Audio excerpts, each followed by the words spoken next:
I'm ready to get going. Yeah. Yeah. I'm rolling in the dough.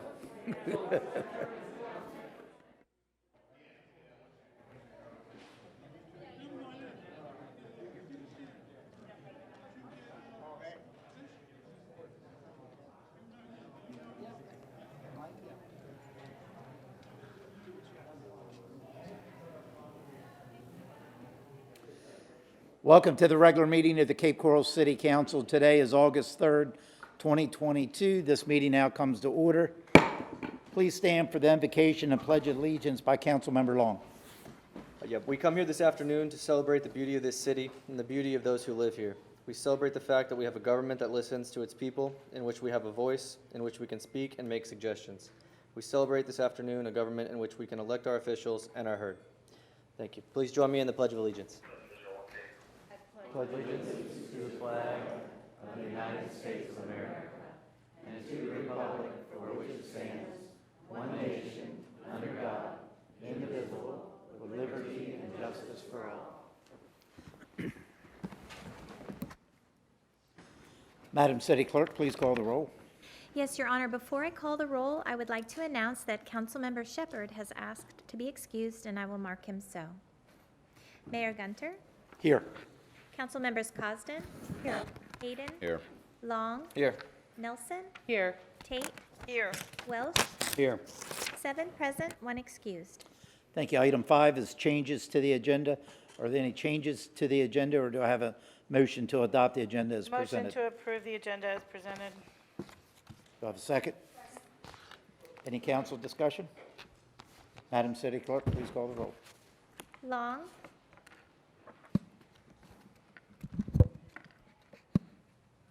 Aye. Nelson, Aye. Tate, Aye. Welsh, Aye. Cosden, Aye. Gunter, Aye. Hayden, Aye. 7 ayes, motion carried. Item 6 is recognitions and achievements. 6A is presentation.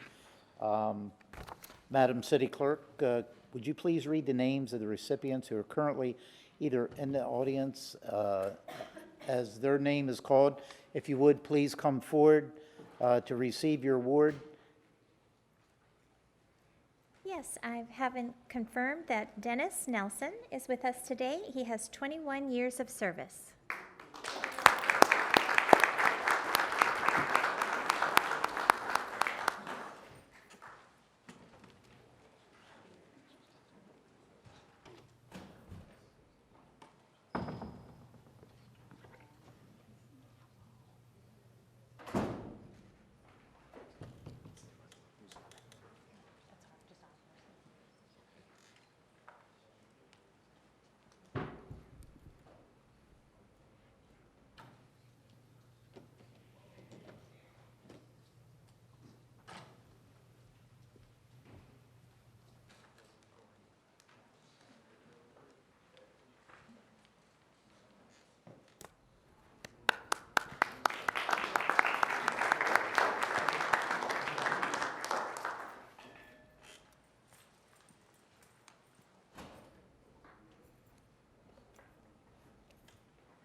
Madam City Clerk, could you please read the name of the recipient who was unable to attend today's presentation?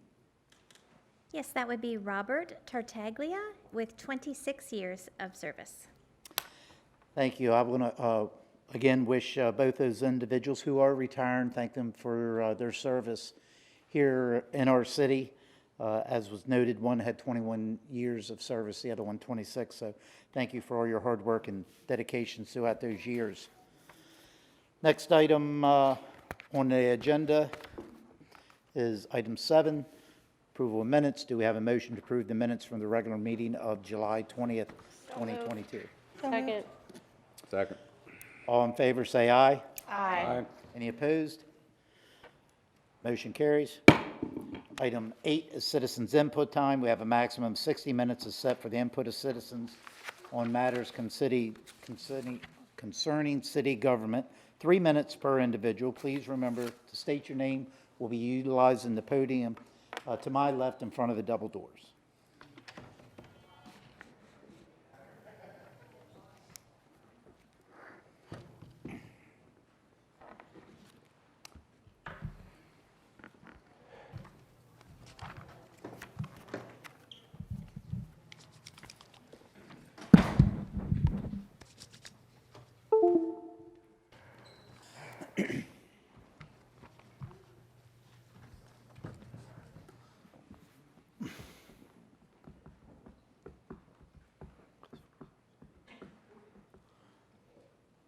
Good afternoon. Mayor, Council, Lou Navarra, Cape Coral Pioneer resident.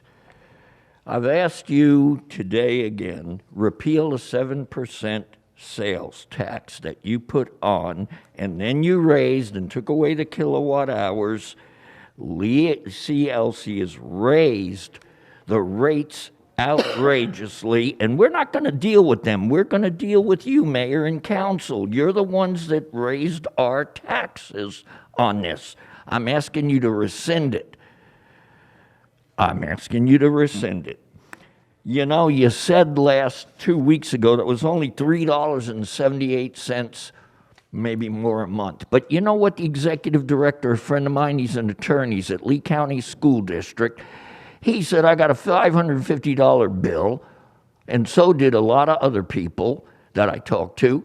And he said, every little bit adds up, and it does. Now, you're getting even more money with inflation, just like that half-a-cent sales tax. I know other people, they're paying now $550 a month. I paid $220, I showed you that 2 weeks ago.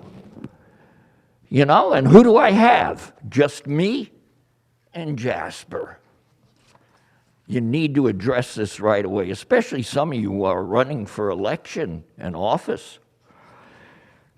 You still won't go to the school district about the bus barn. You gave me the letter when we had a meeting, Mayor, on the 26th, and you gave me that letter about half a cent of sales tax. You can, it's capital outlay. You and Ms. Melendez are not correct. You need to investigate that, but you don't care. Just let's tax everybody. 2021, that letter, look at that. You voted against Miss Dalton, who we pay $80,000 a year to hear zoning, and you went with my buddy, Mr. Joe Mazurkowitz, against the voters. Why? To rezone. I'm sorry, you're ruining Cape Coral, and it isn't just you. It's previous councils, it's Mr. Mazurkowitz with his company.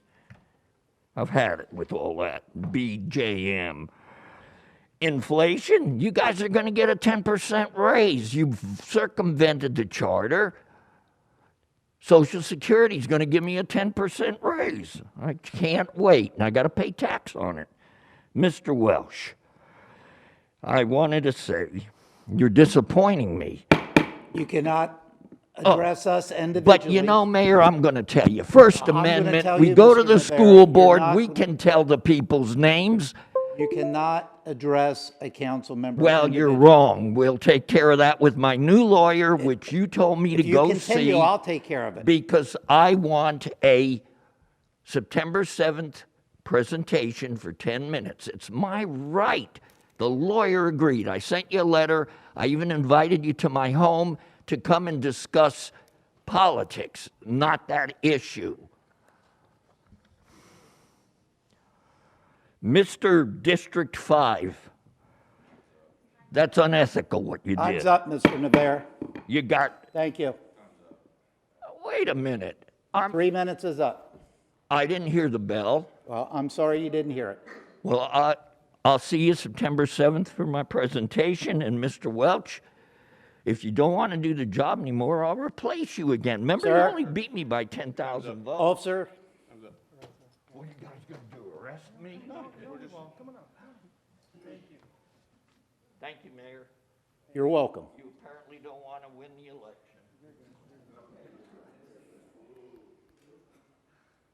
Hi, council members. My name is Lynn Jenkins, and I live on the Mass Canal. I'm here to speak of the zoned commercial lot 2807 Santa Barbara Boulevard. I'm not opposed to the business going on the property. I'm here to talk about why we oppose the fill-in of the Mass Canal. When I bought this property in 2018, I was unaware of this fill-in, and I found out about 7 months ago. This is an environmental concern. When we first brought up that the canal goes to the Gulf of Mexico and is brackish waters, some people from Cape Coral told us that there were no manatee there and it was not brackish waters. So this is not true. We think we need new planning and zoning people and more help on the committee in Cape Coral. I see manatee in this canal weekly, if not daily. They have a mother and baby there this week. They feed at the end of the canal. Tommy's Car Wash has replied that the water is not warm enough or fresh enough for the manatee, and that is not true also. When organizations have come out to survey the property, they can't see very well. There's trees and bushes in the way, and they don't stay for the long enough period to watch for animals and wildlife. According to Florida Fish and Wildlife Conservation Commission, 1,101 manatees died last year due to starvation in Florida. There is food for manatee at the end of our canal where they are flourishing. This canal should be protected for wildlife and for the people of Cape Coral to use. It should not be filled or sold. The vacation of the canal was approved in 2016 when most of you guys were not here. There should be a statute of limitations on how long the original owner has time to fill it in. And conditions have changed as what's going in the lot now with new owners. The vacation should not be allowed to be transferred. Some people say, well, it's only 75 feet. Well, if it's allowed, who's to say the rest of the canals aren't going to get filled in? There's going to be more vacations of canals. Why can't I add to my canal space? This should set a precedence for future to hold strong and protect our waterways. I have other questions about the canal. Where does the car wash get its water from when Cape Coral every winter has a water shortage? Will it be pulling and putting water in and out of the canal from these 5 wells? Do they take water from our reclaimed water? Or do they pay for city water? How can a lot on a canal manage 5 wells safely? No other car washes are on any canals. The city needs to reconsider the vacation of the Mass Canal. The state of Florida and many cities in Florida are constantly talking about protecting our water. Well, this is a public use waterway and it needs protection. Thank you. Thank you, ma'am.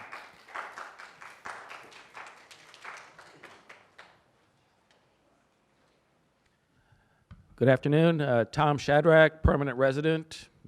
Thanks for the time, Mr. Mayor, council members, city staff, and a lot of residents today. Great to see you.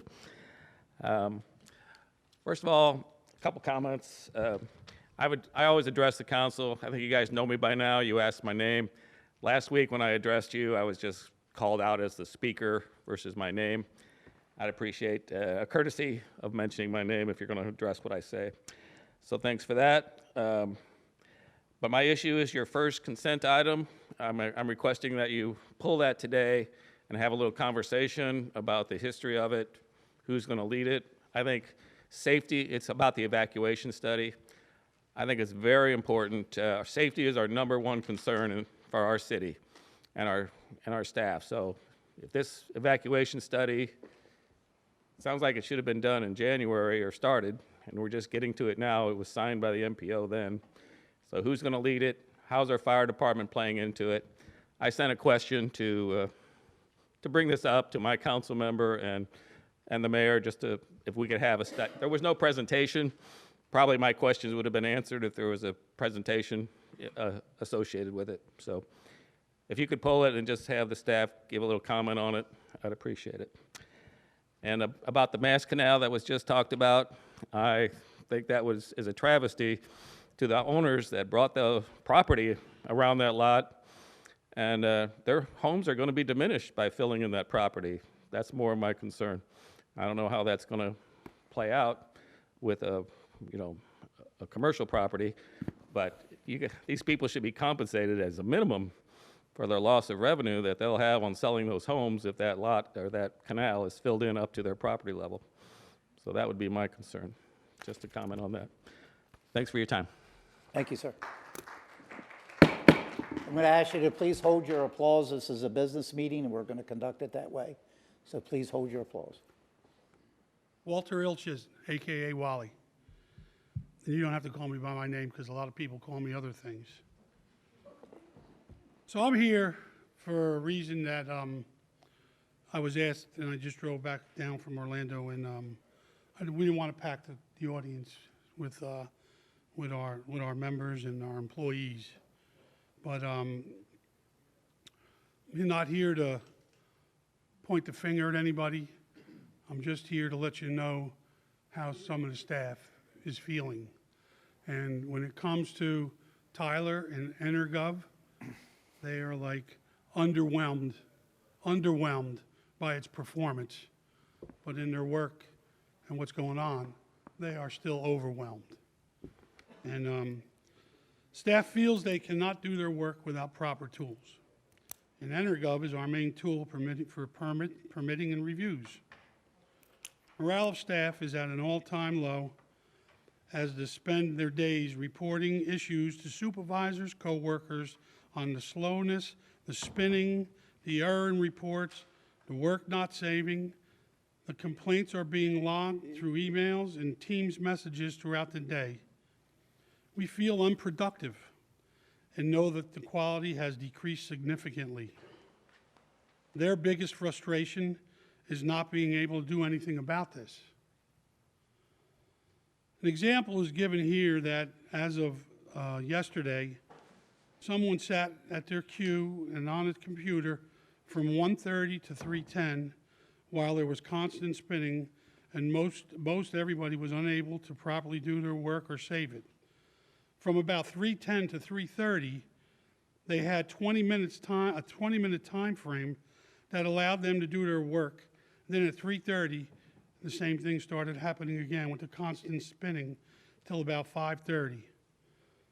My example, 4 hours of my afternoon and only being able to accomplish the 20 minutes of work.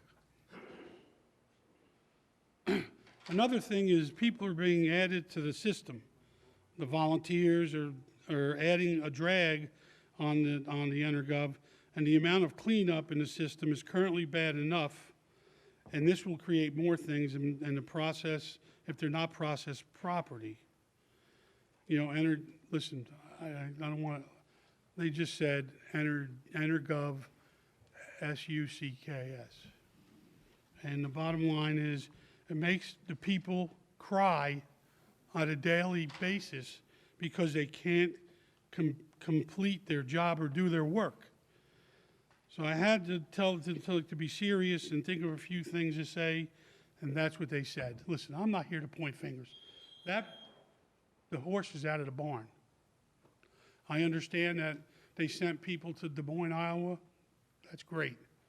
I don't know what Des Moines' population is or what their building capacity is. But I've talked to numerous municipalities and management teams around the state. And you know what? If I was in your shoes as a fiduciary, which I am in my own world, Wrap it up. I'd be looking for a litigation, class action. Thank you, sir.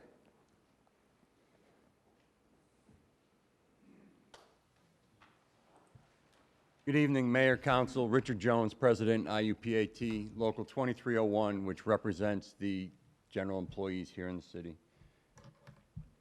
I'm not here to beat anybody up.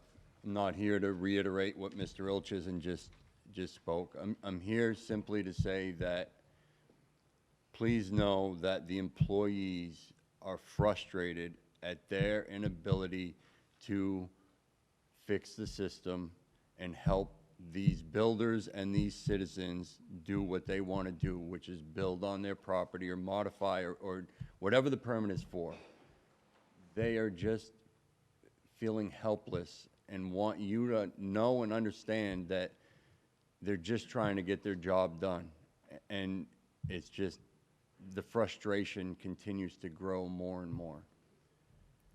So I'll leave it at that.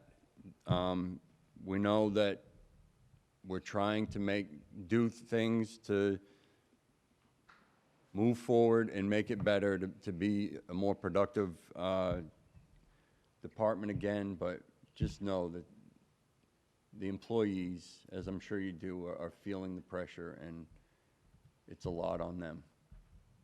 Thank you. Thank you, sir. Good afternoon.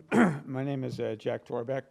I lived at 116 Kamal Parkway for 7 years, during which time a proposal was made to fill in 80 feet of the Mass Canal.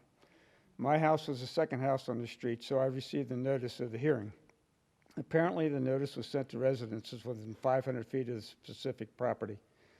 If you know the area, you should realize that there's an empty field across Santa Barbara, a medical building, commercial property across Kamal.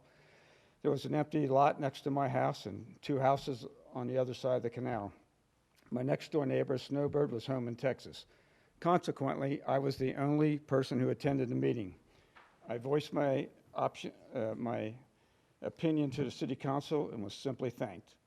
So I decided to sell my house and move to Northwest Cape before the property could be developed. At the time, RE/MAX had a sign, future home of RE/MAX, and that was what was anticipated to be constructed on the site.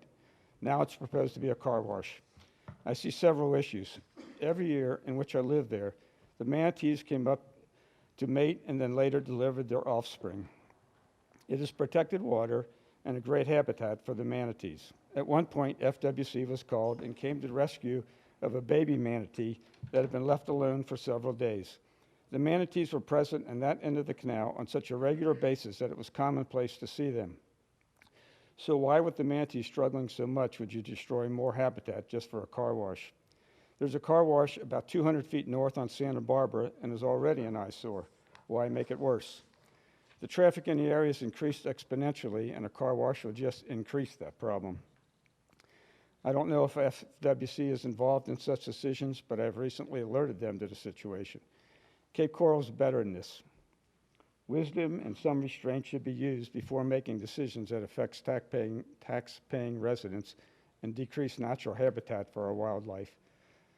Why our wildlife don't pay taxes, those of us who do enjoy them.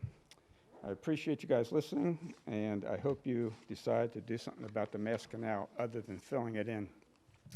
I also appreciate the mayor and Keith for showing up at our Northwest meeting last week. I appreciate you guys, and I know what you can do when you put your mind to it. Thank you. Thank you, sir.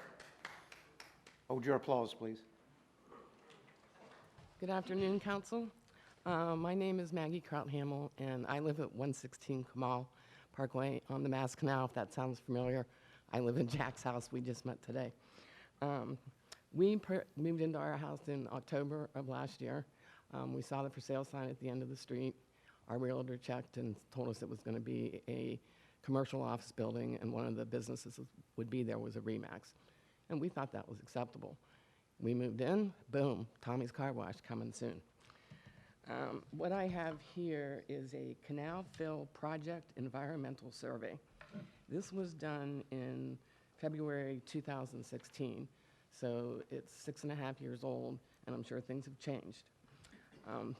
The interesting part of this is they have a table that lists the species that are endangered that could possibly occur in the Mass Canal at that end. The species they have listed are brown pelican, little blue heron, roseate spoonbill, snowy egret, tricolored heron, and Florida black bear. I don't know if anybody else realizes it's glaringly obvious that manatees were not included at the time. I have since, in probably the last 4 months, seen Southwest Florida Management come down the canal. I am not exactly sure if it was related to what's going on or not, but the boat came in the middle of the afternoon, came to the end of the canal, turned around, and left.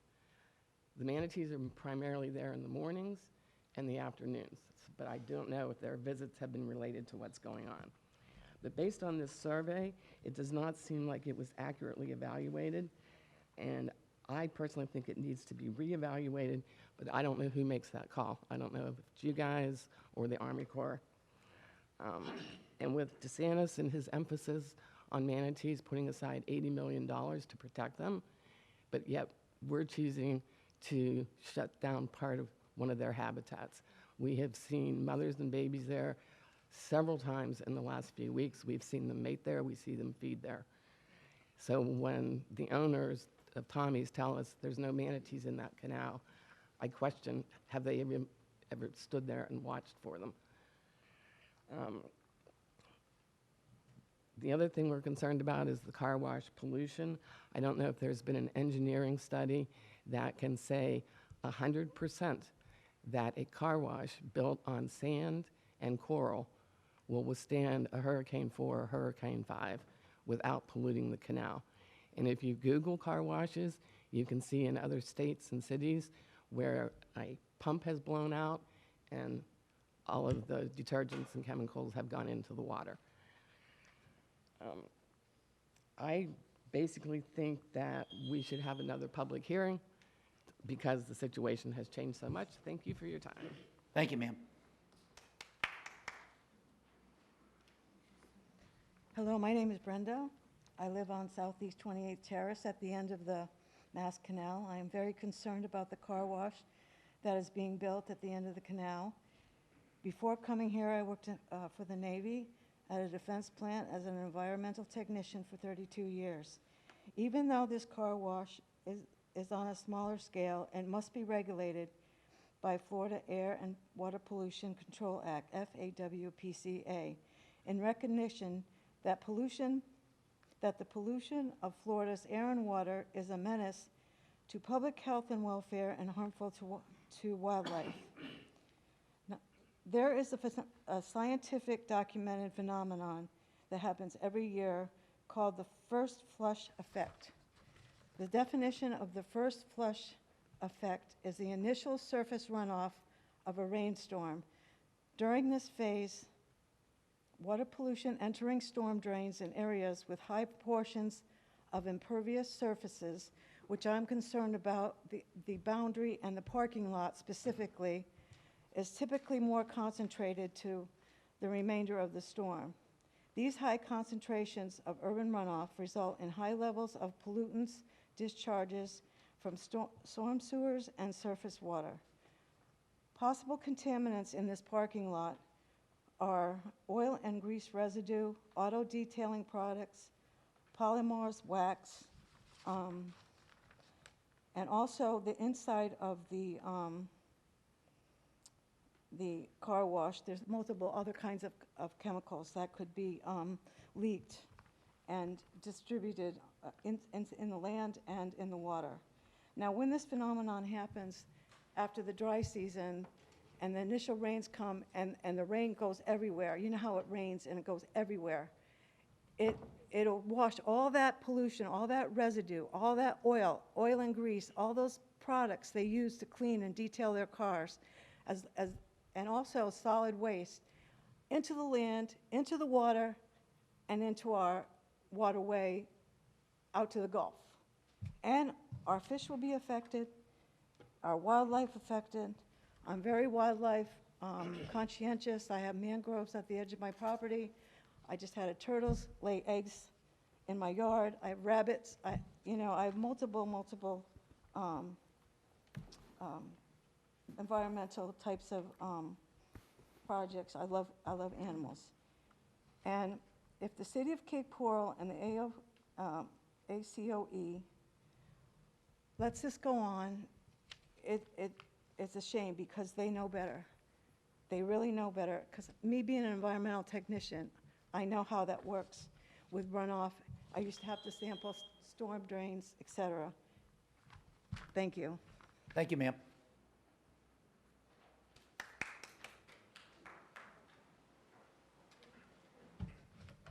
Hi, my name is Rose Tom. I live at 124 Kamal Parkway. We are here to stop the canal fill at 2807 Santa Barbara Boulevard. I have lived on the Mass Canal since 2004. We bought this house when the property address, 2807 Santa Barbara Boulevard, was zoned professional commercial. We made sure of this from our realtor, for we did not want just any kind of commercial business that would be allowed to ruin our beautiful canal, disrupt the wildlife, manatees habitat in any way. We live here for a reason and paid good money for living on the canal. Little did we know a zoning change took place in 2011 and changed to commercial, allowing any kind of business. Who did this benefit? This was not in the best interest of the residents who reside on the canal. 2016, City Council adopted Resolution 105-16 to vacate 80 feet, and this was approved to create a more usable commercial development potential for the property. Who did this benefit? This was not in the best interest of the residents, but for the previous owner. He never followed through for the professional RE/MAX building like we were told with a boat dock. By the way, I never got a letter about this and never seen a sign on the property. It's only in the documents in the city of Cape Coral with no proof. I want a picture, and I want to know how many days it was there. Anyhow, a car wash now, really, now a chemical factory of detergents, poisons that could possibly spew into the canal, especially during our storms with torrential rains, tropical depressions, and hurricanes on the canal, no less. After many emails, phone calls to the city, the Army Corps of Engineers saw a news segment and sent John Policarpo, Army Corps of Engineer, to see the canal and speak with us to hear our concerns.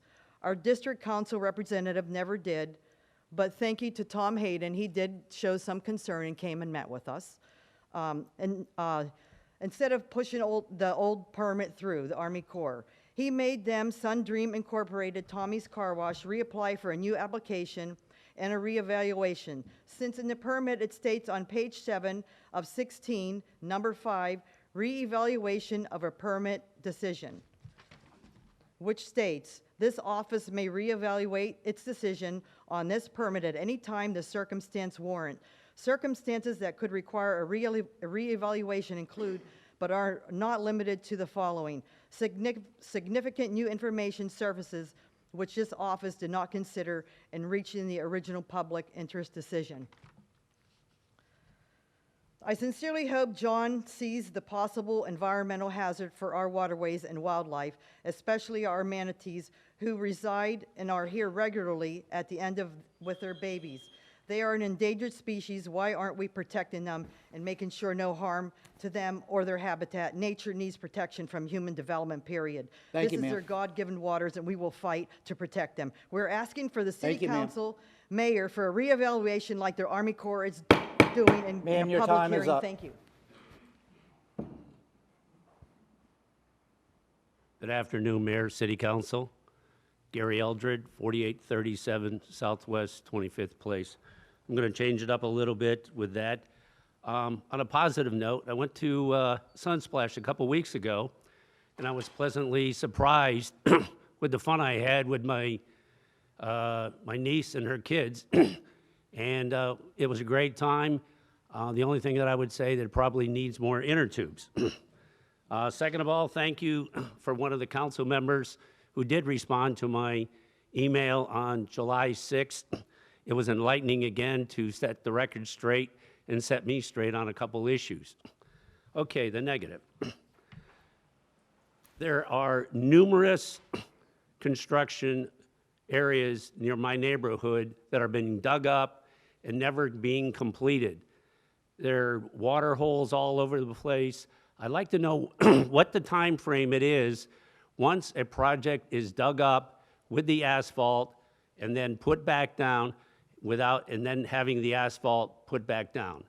There is tape all over the place. I've sent numerous pictures and numerous comments to my city council member and no response. So I'd like to know what the time frame it is. Maybe the public works guy can come up and say, okay, it's 10 weeks, 6 weeks, 5 weeks. I don't care, I don't know. But somebody needs to tell me how long it's going to take to fill those areas in. Second of all, I have invasive trees growing all over next to my lot, next door to me. They are causing massive damage to my pool. They're causing massive damage to my boat. The city council person in question did send me the right direction to contact the city. I did contact the city. I got this crazy, crazy letter stating that they can do nothing about it going forward as of July 8th. I don't understand. They have the new process, new issues going on. It's creating a major cost factor. Thirdly, regarding the permit issue. Over a year ago, I came to City Council because I do flip homes on my retirement and asked, I believe, without naming the person, what are we going to do about getting more staff? I will assure you that we're hiring more people. I'm assuring you that we're doing everything we possibly can. 4,700 permits later, and we have this crisis. I'm in the process of trying to do something now, and my hands are tied. It's costing me money, it's costing me time, and everybody, like they said, are super, super frustrated, and nothing is getting done. Thank you. Thank you, sir. Hello, everyone. I hope you're doing well. My name is Victoria Yarens. I live at 526 Southeast 30th Street, and this is about the Mass Canal. I get that this city is growing. I've been a resident here since 2001 and a Realtor since 2002. The definition of a mast, if we think about it in nautical terms, that is what keeps the boat moving forward. This particular canal really needs your help and your attention. And I would really appreciate if you guys all looked at me as we talked about this, because there's no reason for a car wash there. How many car washes do we have already? Secondarily, I have a question. This company that is licensed, or as far as LIPA is concerned, is Sundream Inc. The property address for Sundream Inc. is 10962 Legacy Gateway Circle, apartment 202. Is that Tommy's Car Wash? Who owns that? I have a question. Is that Tommy's Car Wash? If Tommy's Car Wash owns that property, why is this property registered to Sundream Inc. for an apartment in Fort Myers? And secondarily, when this property was sold back in January 7th of this year, it was sold by LMSR Estate Trust LLC. LMSR was owned by a previous Realtor. That's fine. How did this change? How did this zoning change from 2016 to where we are now? That is a question that I have, because I've lived there for a long time. This was always supposed to be something that was always going to be a real estate company, RE/MAX Realty Group. Full disclosure, I'm a Realtor with RE/MAX Realty Team. I've been licensed with them since 2010. I did used to work with the previous owner of RE/MAX Realty Team, okay? But that property was shown, there were signs up there, future home of RE/MAX Realty Group. No problem with that. It's the same thing as Century 21 that might be on the corner of Paco Grande and Del Prado, okay? But this is something very different. I would like to know, when did this zoning change? How did it become a company that was going to house either a commercial property, real estate, or a medical building, to now we're doing with a car wash that wants to fill in 73 or 80 feet of canal? I was out there today. This canal is very important. Okay, I get it, I'm done. But Tommy's once said that there's not enough fresh water to support amenities. There's a weir north of this canal that feeds nothing but fresh water into the basin. Thank you, ma'am. Thank you all very much. Thank you. Hold your applause, please. Mayor, Council. My name is Michael. I am a citizen here in Cape Coral. I'm also an Army veteran, served in Iraq and Afghanistan wars. Not to change the tempo, but coming up here on Sunday is National Purple Heart Day. I'd like to stand up here as a veteran and thank the council and the mayor for not forgetting what we represent here in Cape Coral, and that's being a city for veterans and a Purple Heart city. I think with all the good, all the bad, we should take some good. To the Chief of Police who happens to be here, thank you for all your service to our community and hiring veterans. You have a force of veterans that works for you, both present and past. And again, the council and the mayor, thank you for not forgetting that we are a veteran-friendly city and a Purple Heart city. Thank you.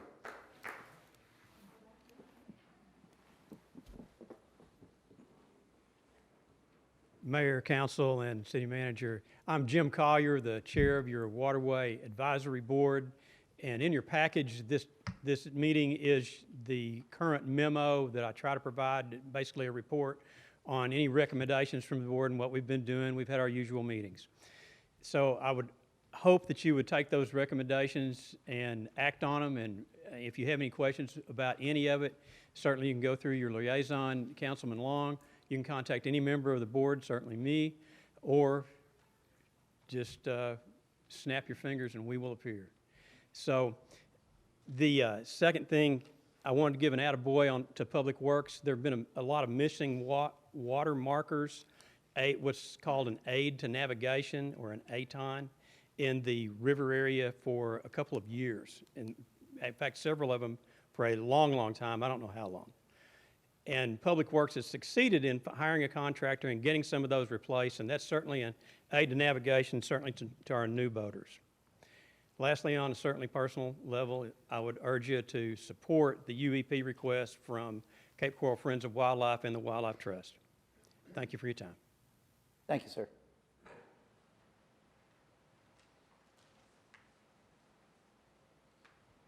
Hi, good evening. My name is Deborah Swisher Hicks. I'm actually a resident of Pine Island. I've been in front of the council before.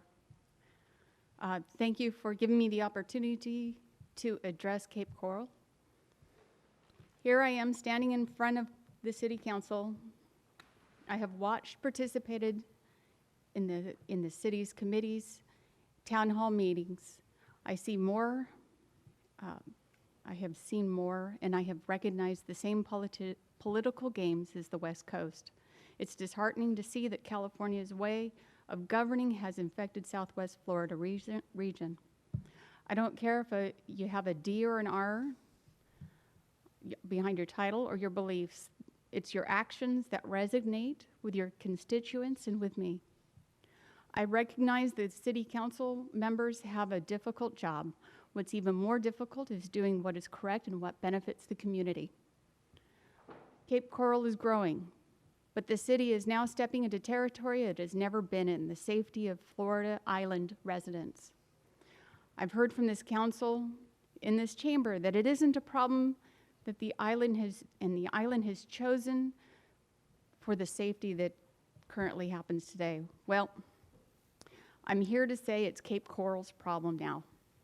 Your actions or inactions, your perception or indifference are felt in areas further than the city lines. Cape Coral is all allowing the profit over safety. Cape Coral Council is allowing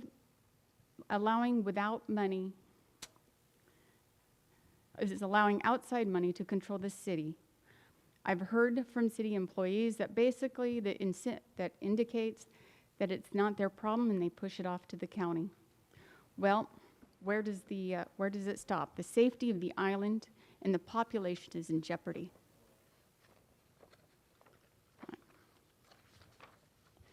The intersection of Pine Island Road and Veterans Parkway, that corner is the gateway to the largest city in Florida, the largest island in Florida, the new Burnt Store Road District and the Pine Island Road District.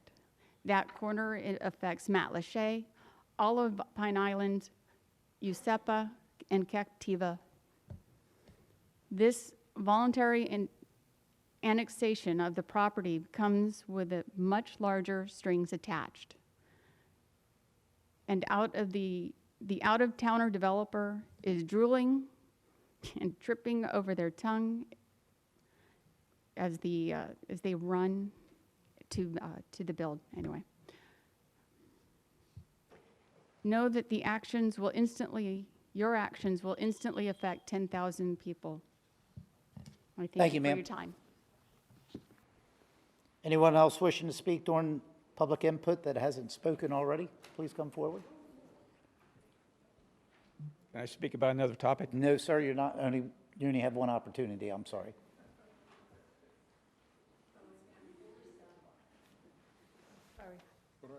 I'm not prepared for this. My husband was going to do the talk. But my name is Marion Torbeck, and I'm concerned about the intersection on Pine Island, Veterans, Burnt Store Road. And there already have been multiple accidents at that intersection. There's already a Publix there. They're going to build a strip mall there. And now they're talking about adding a hotel and a couple of large complexes for living, which will add probably 500 residents to that particular area. We're very concerned because of the traffic. It's already a bottleneck there, and we don't want any more. And we're very concerned about the safety and welfare of the people in that area. Thank you. Thank you, ma'am.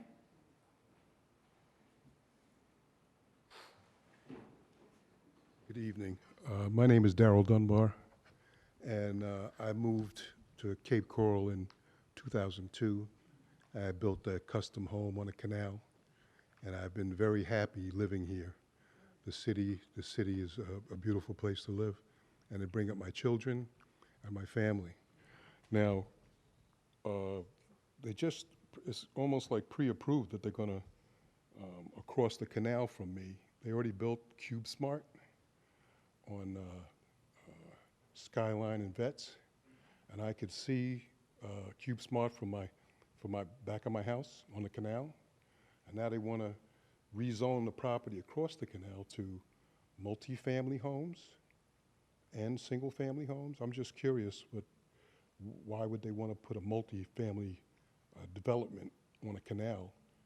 I could see the use of a single-family home or homes. I'm just curious, and it says it's almost pre-approved now too, according to this. My questions are, and the fact that I see the CubeSmart painted the back of their property, and now it's kind of an eyesore, looking out, sitting on my lanai, looking at my pool, and now I can see CubeSmart, and I'm going, that's something new. I mean, if they had a neutral color on the building, it would kind of be nice, but now they want to do a multifamily houses there. Or what kind of multifamily houses are going to build? Are they going to be like the ones that they put on Skyline north of Trafalgar? Are they going to be like that? Or are they going to be condos? Are they going to be duplexes? I'm just curious. It's kind of like going to decrease my property values. I'm curious. I'd like to know. So that's why I'm here. I'm asking the questions. Can you tell us exactly where that CubeSmart? Where's your address? I'm 2235 Southwest 8th Court. And the property that they're talking about is 8th Place, which is across the canal. And CubeSmart is adjacent to that. And they're actually on Skyline. But the property they want to change now is on 8th Place, which is directly across the canal. So is it going to be single-family homes, which is okay with me, but you know, what kind of a development they're really going to do. So, thank you. Thank you, sir. Anyone else wishing to speak during public input, please come forward. Seeing none, public input is now closed. Is there any council discussion on citizens' input? Councilmember Nelson. Thank you, Mayor. Before I thank all the residents for coming from the Mass Canal area, Mr. City Manager, are we able to help this gentleman and get him some information regarding the multi-use property that's going across from his canal? Councilmember Nelson, we actually have a public hearing item today. I believe that the issue that the gentleman is speaking to is public hearing item number 3, Okay. which is ordinance number 3522. So- I think it's more appropriate for staff to respond to during the staff presentation. Will he be able to speak during public comment or public hearing? He will? I'm just double checking. Okay, you can speak again when the item comes up, just so you know. Yes, sir. Thank you so much to the Mass Canal folks in my district who came. I think I've spoken to two of you on the phone and kind of talked through this for the last 2 months. To comment on Ms. Rose's comment regarding Councilmember Hayden coming to visit you, I wasn't aware of this. I was aware of it, but I was not formally asked or I reached out as soon as somebody forwarded me an email. I think it was Nancy Kavanaugh who forwarded me an email. And as soon as I saw that email, of course, I researched it and started sending information. So I just wanted to, I don't want to reiterate everything that I wrote in the breeze regarding the history, but to address the last speaker that spoke on this, her concern about changing from CP, from commercial professional to commercial, that actually did occur in 2011. I have met with and spoken with many of you on this issue over the last few months. I also spoke with John from the Army Corps, and I've had 2 conversations with him. And he informed me of the public comment that he had reached out to a lot of you to submit. And out of those comments, he said he got about 100. And he said out of the comments, 50% just do not want the car wash at all. 25% were concerned about the environment, the manatees. And the other 25% were concerned about water quality. So I asked him, how is the Army Corps going to address these concerns? His comment to me, which I know I've shared in many emails with a lot of you, was that, Army Corps had Florida Fish and Wildlife come out. They have ascertained that there isn't a lot of vegetation at the end of that canal to be filled. I personally walk early in the mornings, and I've walked over there twice just to check it out. Didn't see any manatees, but I know they're everywhere, and they especially come in the colder weather. I asked him about the manatees. He said that he felt like the Florida Fish and Wildlife stated that they were transient. And I asked him about the water quality. And I think somebody asked about, well, what is reclaimed water? And what I have learned from the owners is they will actually have storage tanks underneath the property, so it's reclaimed water, so it's reused water. Should any water or any pollution occur in the canal, that will have to be dealt with because it's illegal, right? It's illegal. Thank you, Navy, thank you. And so those are all issues that I've addressed. I cannot change what happened, none of us can up here, what happened in 2011, changing from commercial professional to commercial. As I've stated in many emails and even in the guest article that I wrote in the Breeze, I stated that, this property owner is within their legal right because they meet all of the land use and all the zoning requirements per Florida statute. So we as a council, as I said in my article, it's no different than you buying a property to build a home. We can't tell you what model home to build, and we can't tell a property owner, a car wash that's within its legal right to be there, we can't tell them not to open. To answer the question regarding, I know I had spoke with you yesterday, and to answer the question regarding environmental survey that occurred 6 years ago. Amy or Rob, can you address this? So the environmental survey, that's usually done by the property owner, correct? Thank you, Amy. I just want to clarify some points for public and for the guests that have come. Yes, typically that is provided by the applicant. Okay, and so if this environmental study was done 6 years ago, wouldn't the engineers for the new owners for Tommy's Car Wash, wouldn't they have requested another environmental study, or would they go on the one from 6 years ago? I believe as part of their new application. That's what I they thought. would need to, but I can confirm that for you. Do what? I need to confirm that for you. That would be great, and then I can communicate it out to the residents. So that may be coming, but it should be part of the permitting process. That was communicated to me by John from the Army Corps. And then, let's see, Amy, don't go anywhere. And then in terms of Ms. Rose's comment regarding notices and signage and public hearing, could you again remind the residents like what our process is and what we did in 2016? Sure. Our process for public noticing is threefold for vacations of plat. Notifications are sent to people within 500 feet of the subject area. This notification has to go to the address within the property appraiser. It does not go to the subject site's address.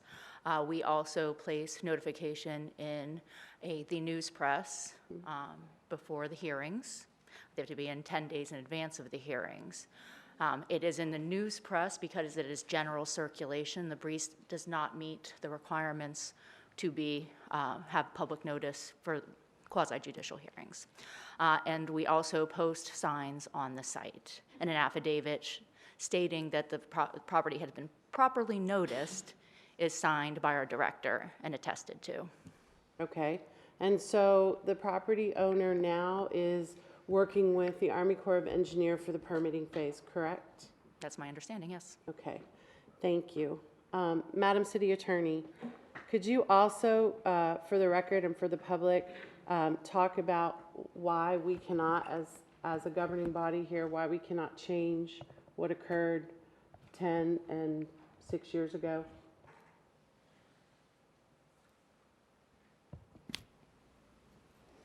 Well, in regard to the vacation of the canal, the portion of the canal, once it's vacated, it's vacated. And what that means is once the city has released its interest in the canal, in the right-of-way, then it lifts its right-of-way up off of it, and it cannot just unilaterally restore that or replace that later. That's why we always encourage everyone to take vacations very seriously, because once it's vacated, it's gone, and there's no taking it back later. In regard to any zoning change, that zoning change remains in place in accordance with the comprehensive plan land use designation until such time as it might be changed, but it generally is not changed for one particular parcel. It's usually, unless there's an application by that owner and then it's analyzed that way, usually it's part of a larger analysis, because your land use designation is part of the city's plans for the future for that area. And then, of course, the zoning has to be compatible and consistent with the land use designation. And so knowing that we have the property owner that owns it and purchased it with the commercial zoning, why can't we just go back and change it? Well, the city does sometimes go out and rezone property at the city's own initiative. But we always have to be careful when we do that, because there is the Burt J. Harris Act, for example, and it does provide that if local governments diminish the reasonable investment-backed expectations of a property owner, then there can be a liability for that diminution in value or frustration of their endeavors, the reason why they bought the property. I'm not judging this particular case or why this owner acquired it or what their plans were then or are now, but that's the general principle under which we operate. Okay, thank you. So as you can see, the best thing that I tried to do was to bring all parties together and to try to get everybody just to be heard. You know, I heard from the property owners, they've actually improved the site with a lot less of an impact. They moved the property closer to Santa Barbara. They're doing less of a fill than initially they had done. They've got their reclaimed water system with the storage tanks underneath, so the water will be reclaimed and refiltered and reused. It's going to actually use less water than an average household, so that's all, you know, positive things for the environment. In terms of the manatees, you know, again, I have to look at Florida Fish and Wildlife, we all do, and Army Corps to make sure that they've done their due diligence to make 100% sure that we're not harming any of the environment. And again, that would be, you know, a concern, and I know John from the Army Corps is all over that. He's going to address that. You know, I spoke to him as recently as last Friday, and he told me that he's in the process now of writing recommendations back to the owner, and, you know, hopefully he'll be able to make a decision within 30 to 60 days. So at this point, I think we have exhausted all that we can do in terms of the governing body here. You know, we are all able to listen. I'm still able to listen. I really wish that my meeting with the property owners had gone differently, but unfortunately it didn't, and I can't make them meet, as much as I tried to convince them that it would be a good opportunity for them to meet you all and talk about some of your concerns. So I hope that answers y'all's questions, and again, feel free to reach out at any time. Thank you. Thank you, Mayor. Councilmember Welsh? Thank you, Mayor. First of all, I know Mr. Navarro left, but he could be at home watching. Oh, there he is. All right, Mr. Navarro, I'm sorry that I've disappointed you recently. I know we were on hiatus and we haven't had our monthly meetings, but as you know, you can always call in and come meet me at my office any Wednesday that we have a meeting. I'm there all day. So I know you reached out, unfortunately, while I was gone at my place of business. I do have your new number, and I'll be happy to give you a phone call. Probably not going to be until next week, though, because it is political season, and I am a printer. So aside from that, as far as the Mass Canal property, as I've lived here my whole life, and a lot of you have lived here long enough, that if a realtor tells you that it's going to be a realty building and the sign sits there for more than 3 years, anything in Cape Coral, if a sign's sitting there for 3 or 4 years, probably isn't going to happen. We've always been promised a lot of things, and until I see actual dirt moved on the property, I don't believe that that building that any developer says is going to be there is there until they have a sign permit and there's shovels in the ground. So that's just been Cape Coral for the past 30 years I've been here. There's always been a lot of promises and not always come through. So with that, other than that, as far as the intersection of Pineland Road and Burn Store, I know there's a lot going on there. I know they're probably going to have to reconfigure a lot of the turn lanes, even when they finish the Burn Store Road extension. I know with what's going to happen on that other corner, they're going to have different ways of access, and I do see it, even with the project that's going up across the street. Giving up extra right-of-way to the county to allow this. I think that the engineers at the county will do the right thing and make that, which is the only evacuation route for Pine Island and a lot of the evacuation routes for the Northwest. I think they'll do the right thing and keep safety in mind, not development. So with that, I'm all done, Mayor. Thank you. Thank you. Councilmember Hayden? Thanks, Mayor. Regarding the canal, I guess Rose and I started having emails back and forth late last year, and then I did meet with them probably 3 or 4 months ago at this point. I did tell them at the time that because it was zoned commercial, that the property owner had a right to build there what he wanted to. And I assure you, Councilmember Nelson, that history's great and all these residents are well aware of the history of this. I was more concerned about what happens next. What I appreciated about this group, and I told them this at the time, was that they did reach out. They did do their homework. They did get the attention of Army Corps. And for me, I think that's why a permit has not been issued as of yet after the first one expired. So I think because of that, and I told them at the time, I think Army Corps is going to take a serious look at granting this permit. The other thing I saw that day, which probably impacted me more than anything, was that at the current 70-foot depth, it infringed on the ability of 2 property owners to be able to back their boats out, to get their boats out of their docks, out of their lifts at the time. That concerned me more than anything, because then you put other property owners' ability to use their property at risk because of that. And I think Army Corps is going to take a serious look at that, because you are infringing on the rights now of other people beyond the rights that this particular developer might have to make a car wash. And I think that's all going to impact any permit that might come out because of what's going on there. Yes, I know that they won't need all of that 70 feet. So there's a lot of other factors here that I think have to play out.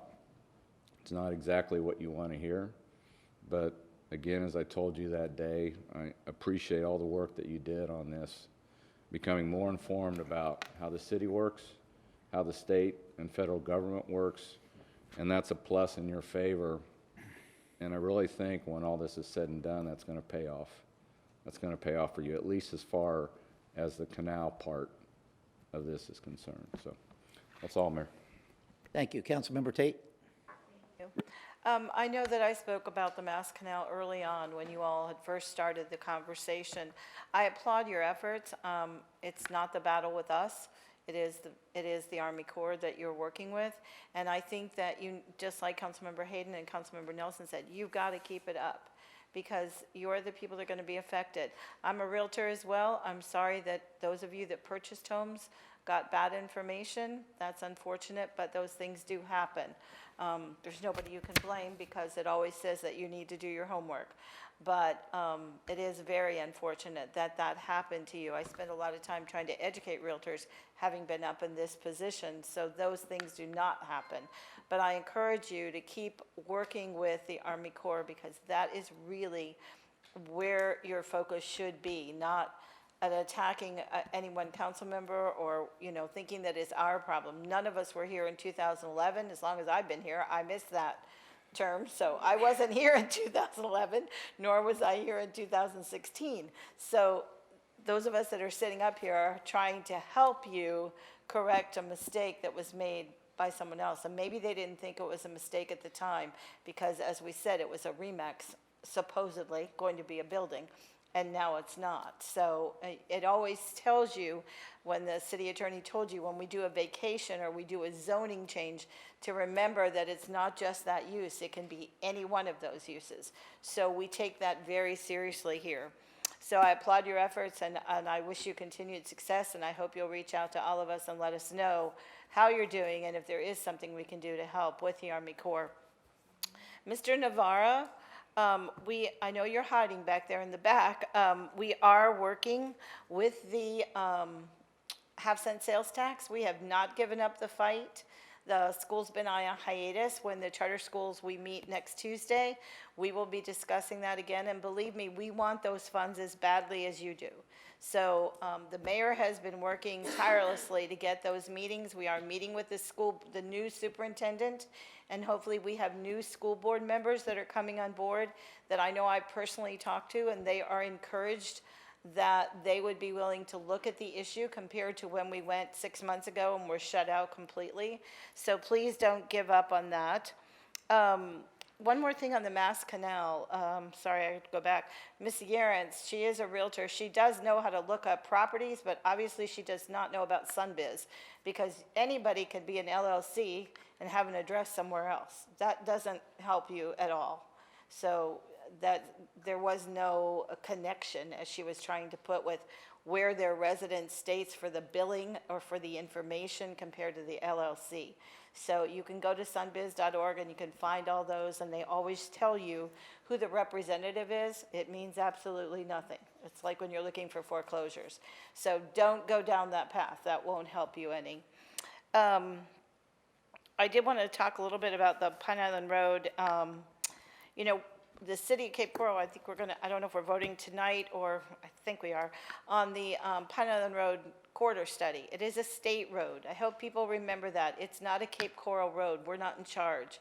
So it's a state road, and we are actually advancing our own money to do the state's job, to try to get that study advanced so we can help them get that road to be safer and better traffic studies going on in that road. So we are doing our part, and we're working together with the MPO, so I hope that everyone understands state roads are nothing that we can control. Again, it's kind of like the Army Corps. Out of our control, but we're advancing funds so we can be at least a partner in the discussion. And Mr. Shadrack, I guess we will discuss the agenda item that you brought up when we get to that portion in the meeting. I think that's it. Thank you, Mr. Mayor. Thank you. Yeah, I just had a few things to say also. I'll start with the Mass Canal property as well. As you've heard by many of us, you know, the Army Corps of Engineers is basically in the driver's seat. And that's really who you need to take your argument up with. We understand you're frustrated. None of us were here back in 2011 when the zoning change occurred. As Councilmember Welsh said, you know, maybe then it could have even been a different property owner. And they decided to sell it. Well, that property rights go to the next seller. And when we talk about commercial property, where this zoning went to, it's a very broad zoning classification. There's a multitude of businesses that can go in there. At the city level, we can't pick and choose which one. As long as they meet the criteria that's listed in that particular zoning classification, they can put whatever host of a commercial business there that they want to. You know, you hear a lot of people talk about car washes. You hear a lot of people talking about dollar stores. You hear a lot of people talking about storage facilities. We can't pick and choose what goes where. We don't have that ability. The only thing that we have the ability to do is to have the zoning in place with a multitude of what they can and can't do. So we can't go to a person if it's commercial and say, hey, we don't want a car wash, we want this. We don't have that ability, as much as we may like to have that ability. So I just want to make it perfectly clear. Please reach out to Army Corps of Engineers. That's your battle. I appreciate and can understand your frustrations, but as far as filling in the canal, that's totally out of our hands. The Army Corps of Engineers, that's who will decide that. That's where you need to take that particular argument up with. The gentleman that mentioned the multifamily zoning and CubeSmart, we are going to have a public hearing here in a little bit on that, so I'll hold my comments until there. The resident from Pine Island, I think that brought up the voluntary annexation of the property at Burnt Store Road, Pine Island, and Veterans, where that all comes together. Florida statute is extremely crystal clear when it comes to voluntary annexation. We can't change that process. It's a state law. It's there for anyone to apply it, and that's that process that that particular property owner went through, and we did approve that. So once that's approved, then there's a zoning. We have to establish what the zoning of that property goes to, because it's going from county property to city property. So there is a very specific Florida statute when it comes to voluntary annexation. I heard some concern regarding the transportation concern with that intersection. Like Councilmember Tate mentioned, it's a state road. We don't even control that intersection. So that's something that you would have to lobby the state. Of course, we keep an eye on it. If we have a concern, we also may reach out to the state, but really the state, since it is a state road, has 100% control of that intersection. Mr. Navarra, you mentioned a few things, the half-cent sales tax. Like I said, we are still having those discussions, like Councilmember Tate said. I will tell you, reaching out and speaking with our city attorney, the way that the referendum was written when it was passed is a little different than the referendum that was written over on the East Coast that the judge ruled in their favor. So there is some differences in those two referendums that we have to take into account. But we will, and I have been working with the new superintendent of schools. We probably will have some sort of a new school board coming up, and hopefully we'll be having the opportunity to possibly partner with them in other areas, just not with the half-cent sales tax. As far as Mr. Ritchie that came forward with the frustrations with staff, we're just as frustrated as you are. I'll kind of leave my comments till later on. We will get an EnerGov update from staff. We are working hard, doing everything we can to make sure that we find some short-term mitigating circumstances that we can possibly put in place, because some of this will be a long-term solution. We're looking for some short-term solutions in the meantime as well. I think Gary came forward, you were talking about some invasive trees, sound like some of the concerns you had with asphalt must have been in the roadways. So if Mr. Earl Chisholm from Public Works could get with that resident to try to address, or at least to identify what his concerns are, to see if we can't mitigate some of those issues.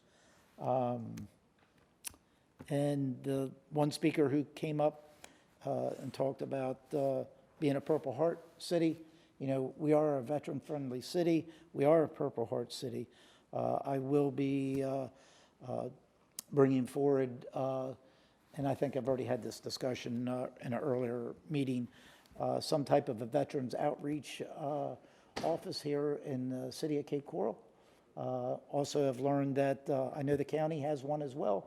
My understanding, it hasn't been staffed since COVID, but I think our city is large enough. We should have some type of a veteran outreach center here, and I know we're moving forward in that. And I think that's all I have. Councilmember Tate, you have any? I just wanted to say one more thing about the Pine Island Road, especially for the woman that lives in Pine Island. Remember that Veterans is not our road either. Veterans is a county road. So when you look at that intersection, it's completely out of our control. We have to watch it, but Veterans is a county road. And I don't think people remember that Del Prado is not our road either. So please keep that in mind. So when you're looking at Veterans and Pine Island Road, state road, county road, nothing with Cape Coral. So your county commissioner is who you need to discuss those issues with. And I saw that the county commission is looking at Pine Island Road towards Matlacha into Pine Island to give you a lane for the bicycles. I don't know how they're going to do it. When I drive down there, it's pretty tight. But I see that they're doing a study to give you that. So please keep in mind, not our ownership, unfortunately. Thank you. Thank you. Any other discussion from council? Okay, seeing none, I'll move on to item 9A, the consent agenda. I'll now open up the consent agenda to pull any items. Mr. Mayor? Yes. I'd like to pull item number 1 for discussion and make a motion to approve the balance of the agenda. Second. Any other discussion? Okay, Madam City Clerk, we have a motion and a second on the floor. Could you call the roll, please? Long. Nelson. Aye. Tate. Aye. Welsh. Aye. Costin. Aye. Gunter. Aye. Hayden. Aye. 7 ayes, motion carried. And Councilmember Tate, you have the floor for Resolution 137-22. Yes, I'd like the city manager to address that, please. Certainly. Thank you, Councilmember Tate. This item that's before City Council today is a joint project between the city and the Metropolitan Planning Organization to look at the capacity of the regions and the city's road network to be able to effectively evacuate the population in the event of a natural disaster. This particular one, just like the Pine Island Road PD&E study that you mentioned, this is an endeavor in which the city is stepping up to essentially pre-fund a study, because typically what happens is when you get a study or a project in the funding queue for state or federal funding, it's usually several years out. And just like the Pine Island Road PD&E study, where you're stepping up and essentially pre-funding it, you're doing that so you can move that project further along in the queue. So in this particular case, the MPO said that if we wanted to move this project further along, that they could only fund 50% of it, and would the city consider contributing some funds from its 6-cent sales tax to fund the other 50%. And so that's what we're doing here. Ultimately, the work product that we intend to get out of this is a review of the overall transportation network within and around Cape Coral and how that network can be improved in the event of a natural disaster. Motion to approve Resolution 137-22. Second. Any other discussion? Seeing none, Madam City Clerk, please call the roll. Long. Aye. Nelson. Aye. Tate. Aye. Welsh. Aye. Costin? Aye. Gunter? Aye. Hayden? Aye. 7 ayes, motion carried. Okay, we'll move on to item 9B, appointments to boards and committees. 9B is nuisance abatement board. Apparently, there's 9 vacancies, 7 members, 2 alternates. Madam City Clerk. Yes, Your Honor. We have 3 applications received, one from Matthew Andrus, one from Robert Bridges, and one from Carl Wolf. Mr. Andrus and Mr. Wolf were members and are looking for reappointment. And Mr. Bridges is currently serving on the CDBG board, so if you were to appoint him, he would need a 2/3 majority vote. Currently, we are looking for members to fill the other vacancies, and appreciate council's help looking and seeking other applicants for the future. In my understanding, I guess, would they, even with 3 members, will they be able to even have a quorum, have a discussion? They would not. All right, Councilmember Tate? I'd make a motion to approve the 3 applicants. Second. Any further discussion? Madam City Clerk? Oh, I'm sorry. Councilmember Costin, and see you later. Thank you, I just did it. Just to be clear, since we only have 3 applicants and we will have 3 members, will the board not be able to meet until we get more members? That is correct, but I would like to share with council, they have only met one time since they were created, and it was an informational meeting to go over sunshine laws and various meeting procedures. So I believe and am confident that I still have some time to seek additional applicants from the residents to help get us to a quorum in the future. Thank you. Thank you. Any other discussion? Okay, Madam City Clerk, Mr. City Manager. I just wanted to make a point. I think the fact that the board hasn't met, that's a good thing. It shows you that our police department and our code enforcement personnel are on top of things that are happening in the community, and we don't let problems get to a point where we need to bring up these nuisance cases before a nuisance abatement board.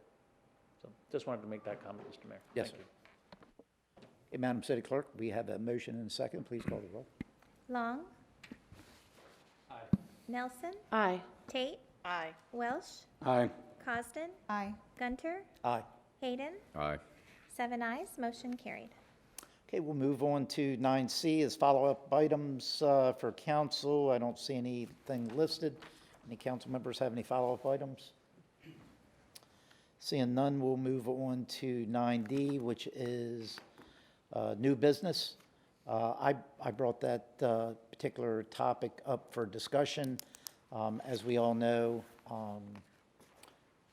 we had looked at our council rules of procedures during COVID to try to determine what we could do that could possibly help us during the pandemic. And I thought it would be a good opportunity to at least discuss, to see if we want to keep the status quo that we have now and continue that moving forward, or if we have a desire to make any change. So I figured it was an opportunity collectively to have that discussion to see what council prefers moving forward. Councilmember Hayden. Yeah, I think because COVID is still with us, and the fact that even though symptoms may change based on shots and the person, that there are still going to be situations where a council member may not be able to participate live at a meeting, but would have that avenue available to him to participate remotely. I don't think we're in a position yet where if the intent was to remove remote participation, I don't know that that was the case or that we can even do that. So I guess that would be my thoughts if that was what you were thinking, or maybe I just need a little bit more information about if you wanted to end it completely, but I don't think this is the appropriate time to do that, just because of circumstances and situations that we still have to deal with because of the pandemic or for other reasons. Councilmember Costin. Thank you. As a body, we have the ability to approve or disapprove remote participation, so I don't think there's any reason right now to change the policy. I think, as Councilmember Hayden said, COVID still exists, and who knows what will happen in the future. So I think keeping the policy the same is good for now. Thank you. Councilmember Nelson.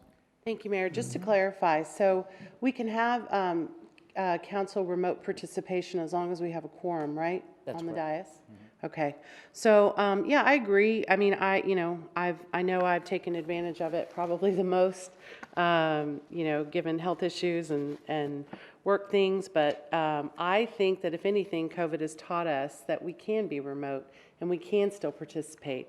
And so I would agree. I would like to see this stay with us moving forward, just because I just don't think it's time yet to pull this. Again, I think it's a very smart move on our part that we're still able to participate remotely.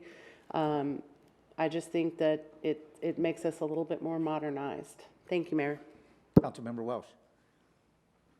Thank you, Mayor. I'm going to be the dissenter on this. For the simple fact that my business is a manufacturing business, and if I have an employee that's there that's sick, I certainly don't want them operating any equipment or machinery. I'd rather them be home working on getting well. If we have a council member who's sick, who wants to participate remotely, I'd rather them take the time to get better and be here with a clear head where they can focus on the issues of the city. So if someone's not able to perform their duty, I'd rather them not be here instead of them being under the weather or not being able to put 100% of their attention towards the residents that show up or the issues that come before us in council. If something's that big of an issue, when the agenda is published, they could speak to council or maybe even ask to have the item removed or postponed. There's other ways that they can still do what they want to do, but I feel that we're elected here to represent the city.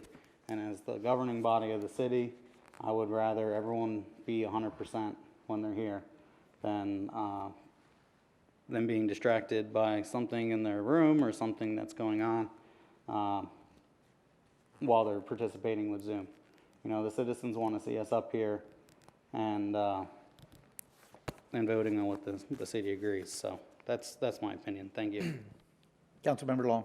Thank you, Mayor. Yeah, I wasn't here when this was established, but I'm of a similar opinion to Councilmember Cosden. I think it's easier to have the policy in place, and then if we have an issue that we think someone might be abusing that or what have you, then we have the ability to take action at that case. And then if there is an instance where someone might need it, we have it in place to where we're not having to implement measures outside of what we typically would do in order to allow them to participate remotely. So it's easier to address it, I think, in hindsight if it's open on an individual basis than it would be to close it as a matter of procedure and then identify it singularly. So that's where I'm at. Thank you. Councilmember Cosden.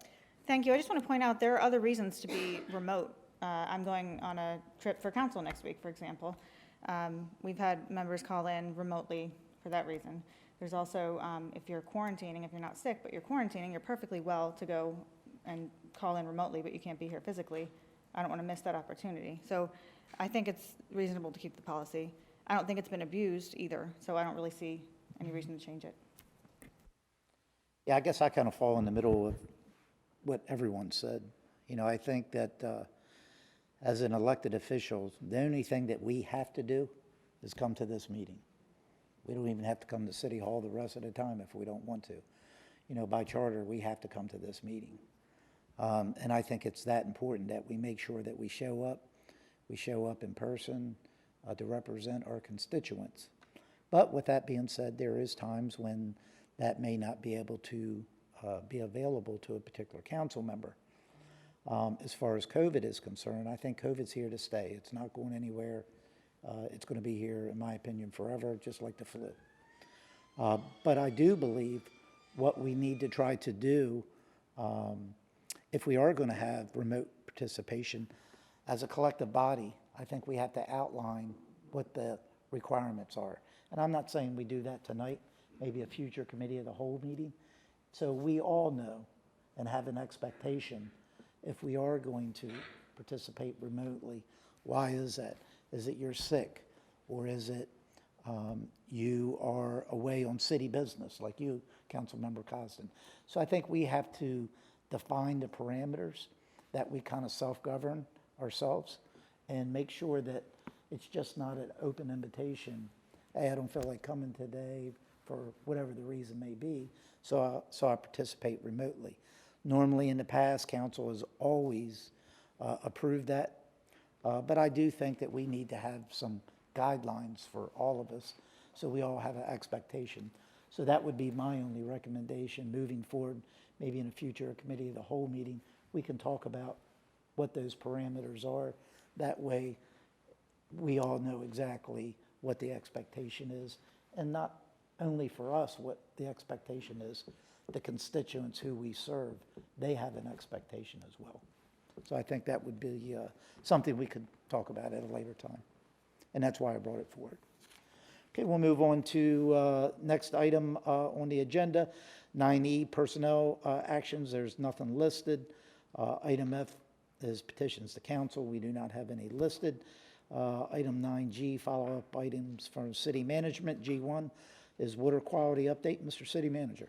Thank you, Mr. Mayor. I'll have staff from the Public Works Department led by Michael Ilchizen and Dr. Maya Robert come to the podium to give you this week's update. Thank you.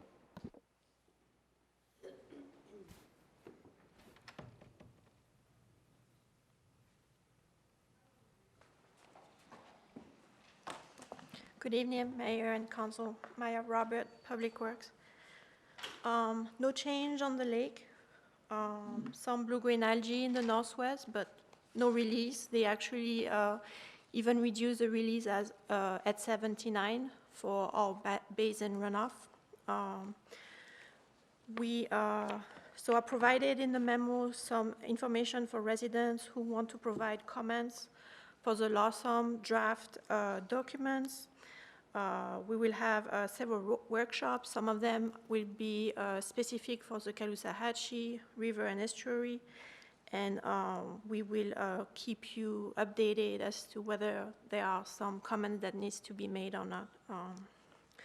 There will be a blue-green algae task force tomorrow, and the focus will be on water quality projects implemented by the state and led by local governments such as us for the Caloosahatchee water quality improvement. Provided some information if you want to attend. There was a Cape Coral Waterway Advisory Board meeting last week. You heard from Chair Collier. There was a review of the mooring regulation ordinance, which the board supported. Access to freshwater canal through boat ramps. There were discussion. We see that in the memo. So closer to home, we have still the ongoing green algae bloom in the tidal system. We have now seen it off the Rubicon Canal system, as well as, so this is located between Country Club and Del Prado. And we've seen also actually a large aggregation east of Del Prado at 2 canals. With a very heavy rain we had yesterday, most of the mats has disappeared. Either they sunk down to the bottom or they were flushed out. Nevertheless, we keep monitoring and surveying, and the contractor is still scheduled to start work on Monday.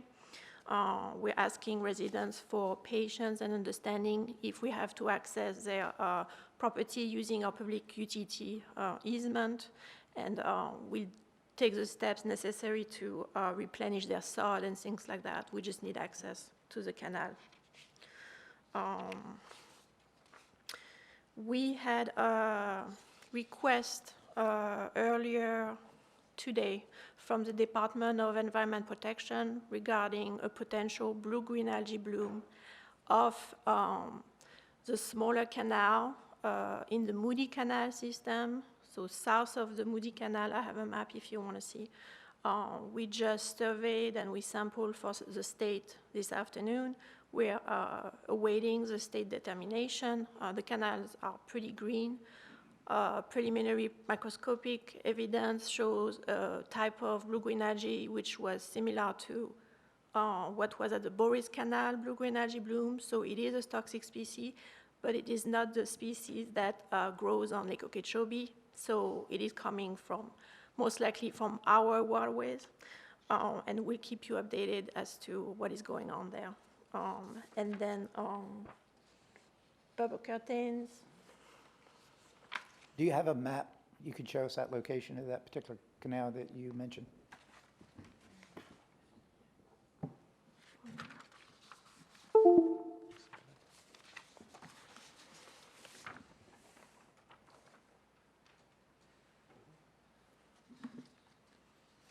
So the Moody is 17?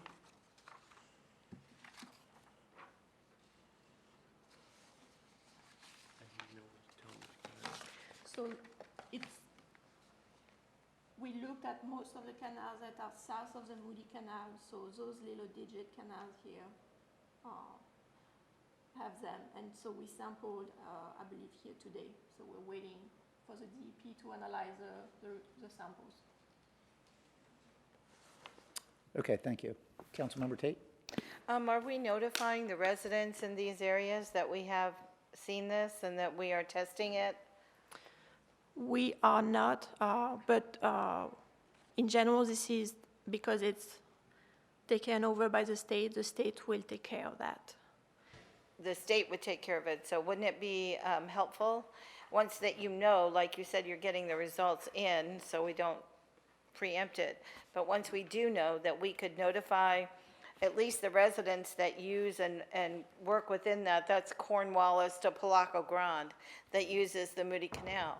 So if we could somehow notify them, I don't know if we have email or, you know, some sort of neighborhood, put up signs, whatever, but I know they have a homeowners association. I think the city manager's spoken there. I know I've spoken there. So if we could contact them and let them know so the residents are aware of it at least. We will.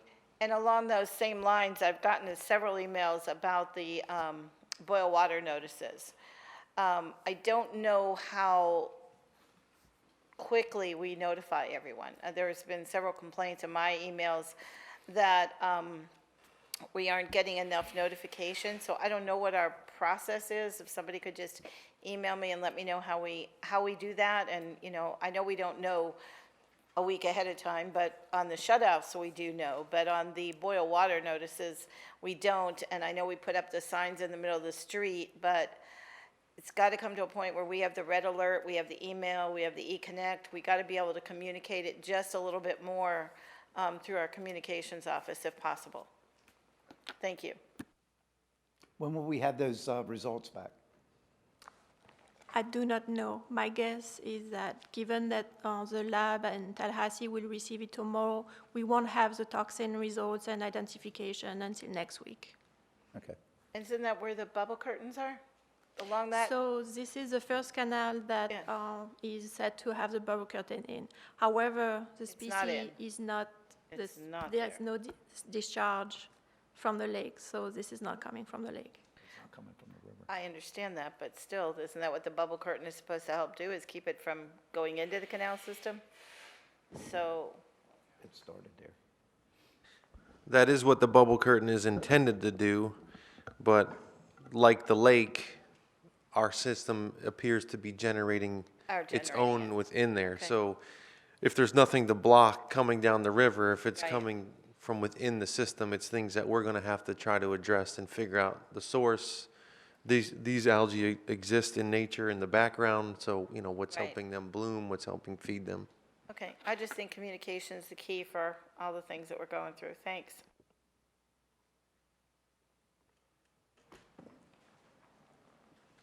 Anything else? That's it? Okay.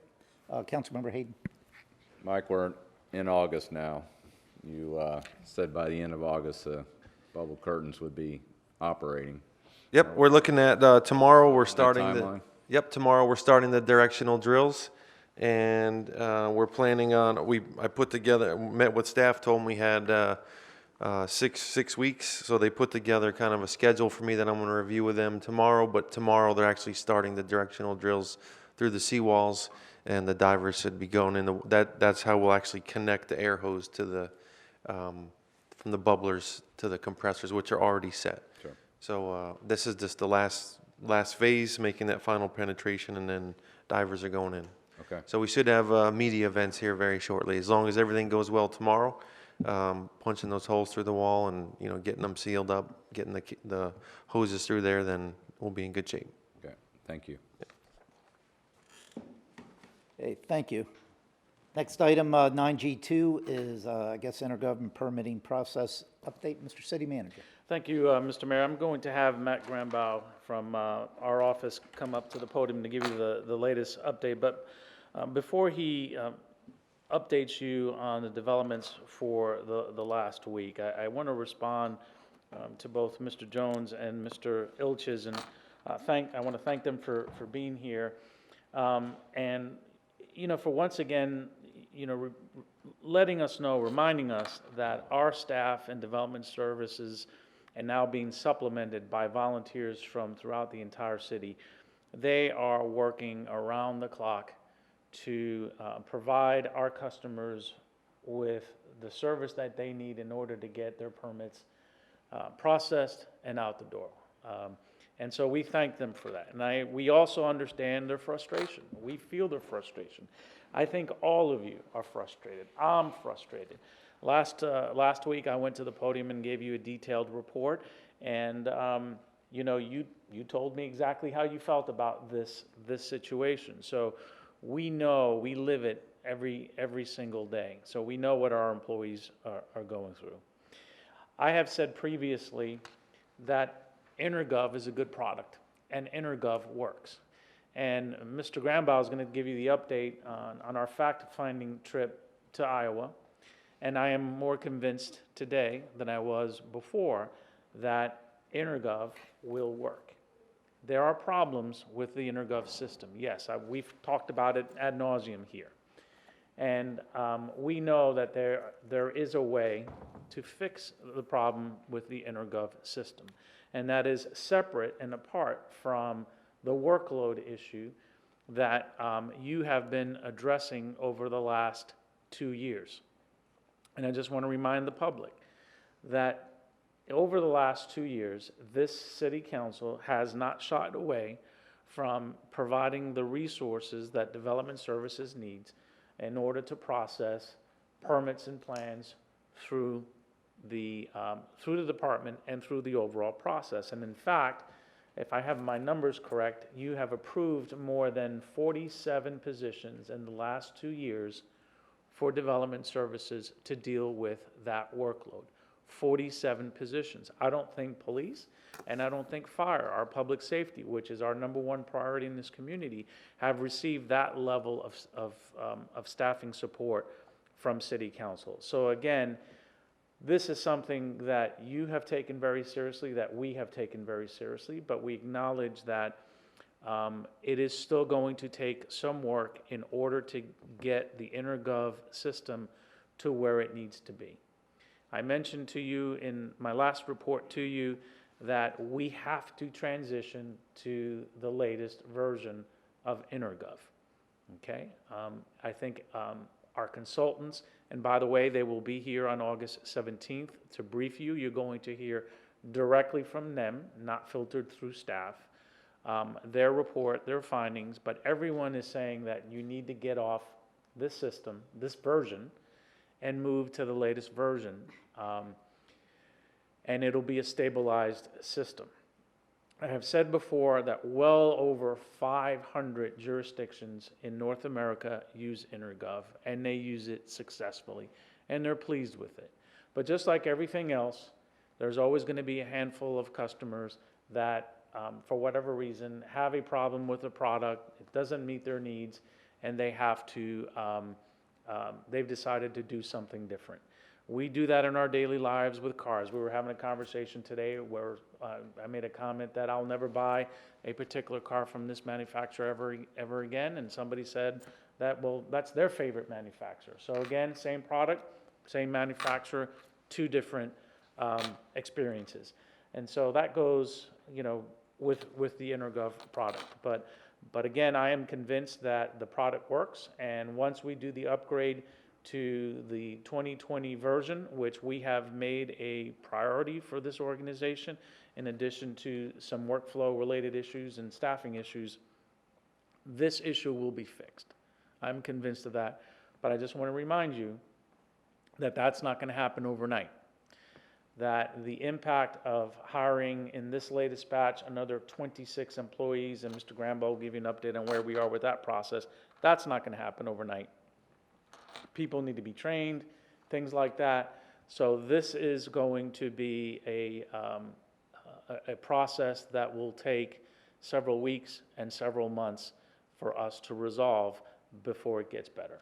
But again, the public needs to know that we are fully committed at the staff level to getting this behind us and moving on to our next hot topic.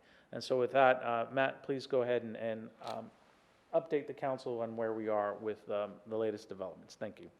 Good evening, City Council, Mr. Mayor. Matthew Grambo, Special Projects Coordinator in the City Manager's Office, here for the regular EnerGov update. I'd like to structure my update talking about two different topics, all associated with EnerGov and the processing of permits at the city. I'd like to start with an update on the building division's staff expansion. Currently, as the City Manager mentioned, there are 47 new positions. For the 9 vacancies for the customer service representative position, there have been 5 offers made, 1 offer accepted, 4 offers declined, and there are currently 47 candidates who are being set up to be interviewed for that position. For the assistant building official position, there is currently 1 vacancy. The city has received 20 applications, and the applications are currently being reviewed.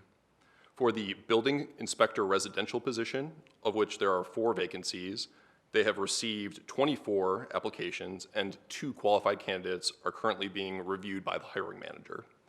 For building inspector provisional, of the 2 vacancies, they've received 14 applications, and again, 2 qualified candidates are being reviewed by the hiring manager. For the 2 vacancies for plan review technician, they've received 4 applications, and those applications are currently being reviewed. For the 6 plans examiner vacancies, 13 applications have been received, and 4 qualified applicants are being reviewed by the hiring manager. And finally, for the 1 vacancy for customer service supervisor, 28 candidates are being interviewed based on using a final eligibility determination during the previous posting of this position. In addition to these new positions, the city's also implemented an initiative to enable staff members internally to volunteer for EnerGov and building permit processing related tasks. Since initiating this project less than 2 weeks ago, over 160 staff members, internal staff members, have signed up to assist using the online sign-up sheet. The Development Services Department has conducted 6 training sessions, and 86 volunteers have been trained through this initiative. And of the 86 who are trained, we currently have 19 who are fully set up with their permissions and roles within the EnerGov system, and they are working through 810 volunteer staff permit assignments. So through this process, Development Services has been identifying volunteers who are proficient in the system.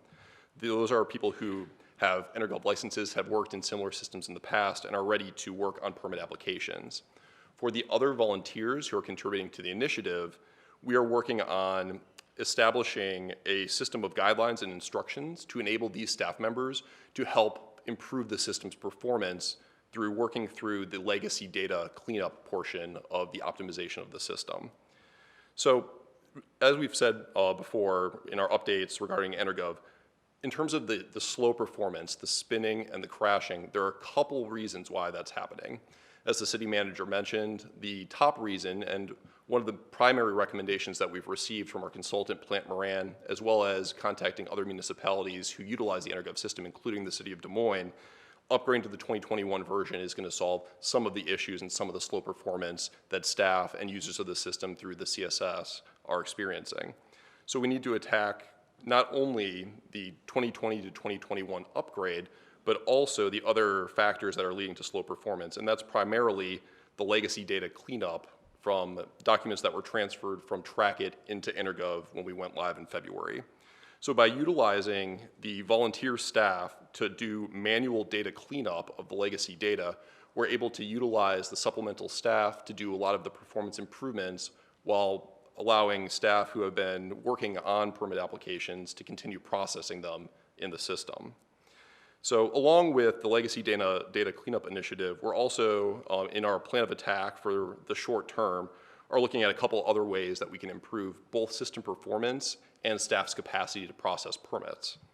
So in addition to the legacy data cleanup, the city manager is convinced that implementing a push-button permit system for the low complexity over-the-counter type permits will result in some significant throughput benefits because it'll minimize the amount of staff time that it takes to receive and approve and issue the permits prior to inspection.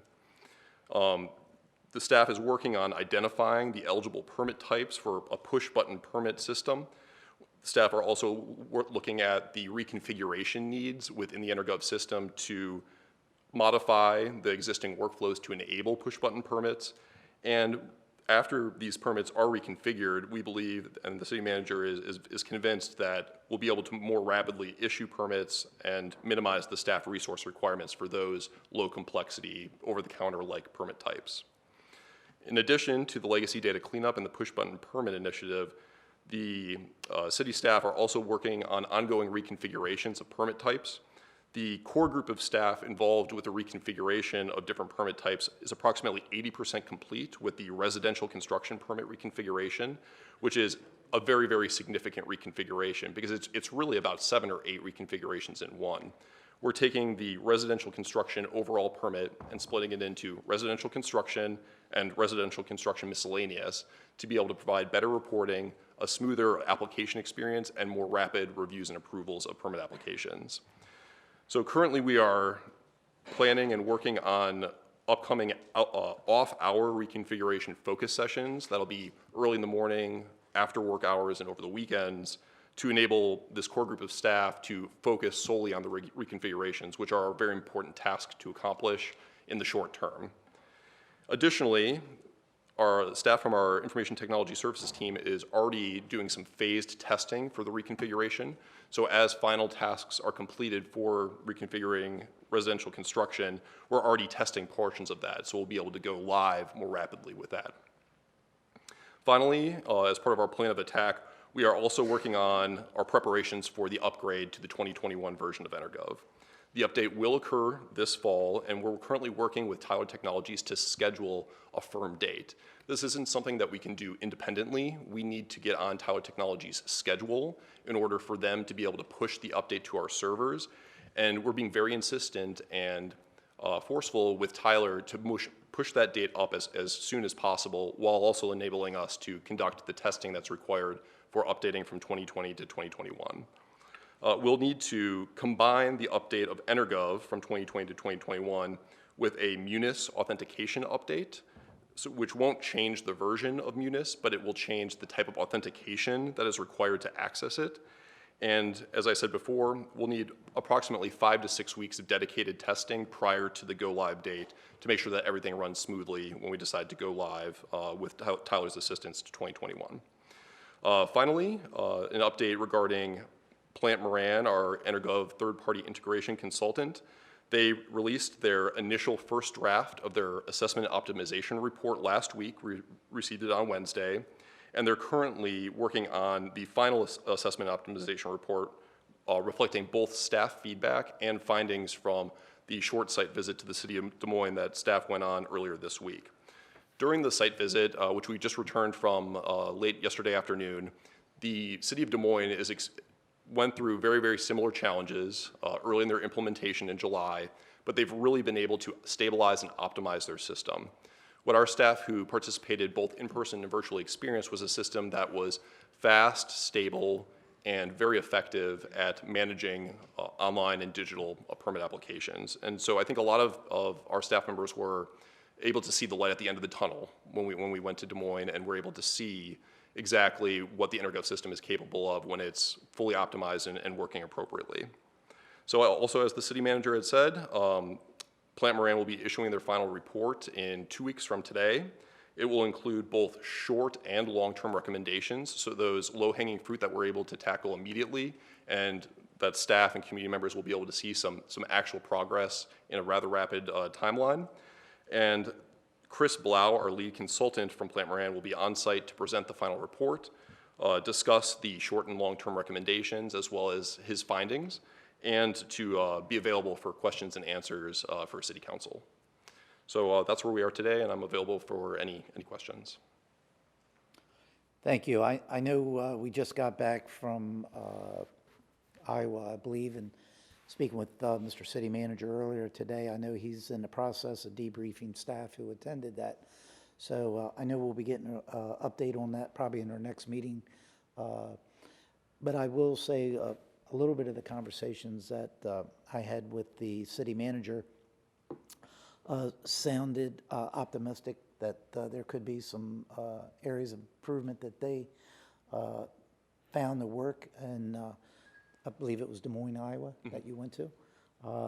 You know, one of the concerns that I had was that particular city and volume of work is about 1/12 the size of Cape Coral, but I do know that there are other cities throughout the United States that are much larger than us that are using EnerGov. So I'm a little optimistic, you know, that we'll find some answers there. One of the discussions that we had today, Mr. City Manager, we talked about some of the button permits, I believe is how you classified it, which are permits that really they don't have any type of review. Give you an example. I gave the City Manager today was irrigation permits. You don't fill out any type, you don't provide a map as of now unless the ordinance has changed. But there's absolutely nothing that's submitted other than the application, how many heads, and if there's any within the right-of-way, that's pretty much it. So I consider that a very easy permit to get. Unfortunately, it's thrown in the big bucket of all the other permits, and it doesn't even get looked at until it gets in that sequential order. I think we have to take those button permits and identify what they are first. And secondly, I think that's something that we could implement sooner rather than later, because we do know that this going to the 2021 version of EnerGov is going to take a little bit of time. That's not something that's going to happen overnight. So those are some of the things that we might be able to do in the short term, identify those, and it may help in some of those permits. A lot of the trade permits are very similar to that. So I think that is a direction I definitely believe we should be looking at in the short term. And I believe there will be an announcement, if it hasn't already come out, that the permit office will be shutting down on Fridays as far as the public accessibility. Of course, staff will still be working, give them the opportunity to be a little more focused on the work that they receive Monday through Thursday. I think that's a great way to move forward in the short term as well, to help give staff the time that they need to focus on the work that they had gotten in for those 4 days. So that's some of the things I just wanted to mention that, you know, I think that we can do in the short term, and to try to help mitigate some of the issues that we're having, recognizing that a lot of the issues that we have, there's going to take long-term solutions.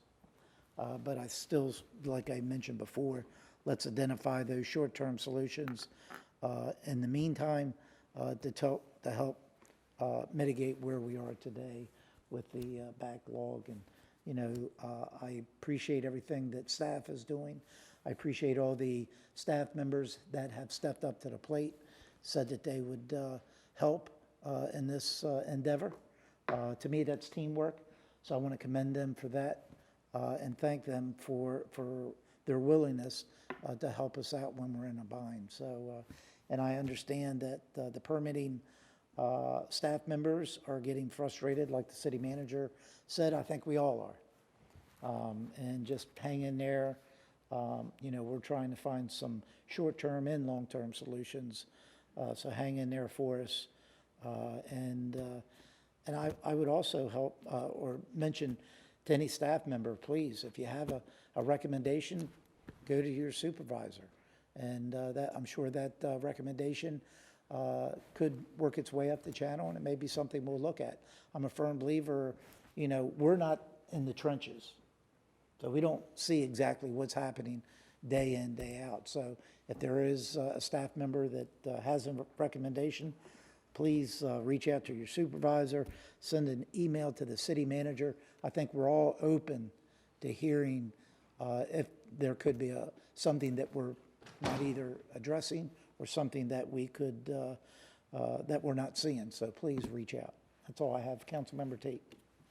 On a positive note, I've had 5 different roof permits go through, and it's been simple. Since we separated that for re-roofs, not for new construction, but for re-roofs, it's been easy, no complaints, they go right through, the inspections are timely. So whatever we've done there, if we can simplify it, like the mayor said, with different buttons, that is working and working well, as long as you know how to upload documents. I think that's one of the keys. The mayor mentioned that we're going to close on Fridays, but I remember in the memo, the customer service portal is going to stay open, correct? Yep. People are going to still be able to submit, because I know originally we had said no, but then the builders all said yes. So, okay, so that's going to be open. I don't know that you can answer this, Mr. City Manager, but I know when we talked, you said when we go to the 2021 version, we may have to separate the finance from it. Are you thinking that 6 months down the road? Is that 3 months down the road? Or is it anything that you can kind of share? Well, I think what I said, council member, was that we have to be careful that we don't affect the finance system, right? Because one of the advantages of EnerGov is that it is all connected to our financial systems, right? We bought EnerGov because of the interface capabilities of the system with all of the back-end functions.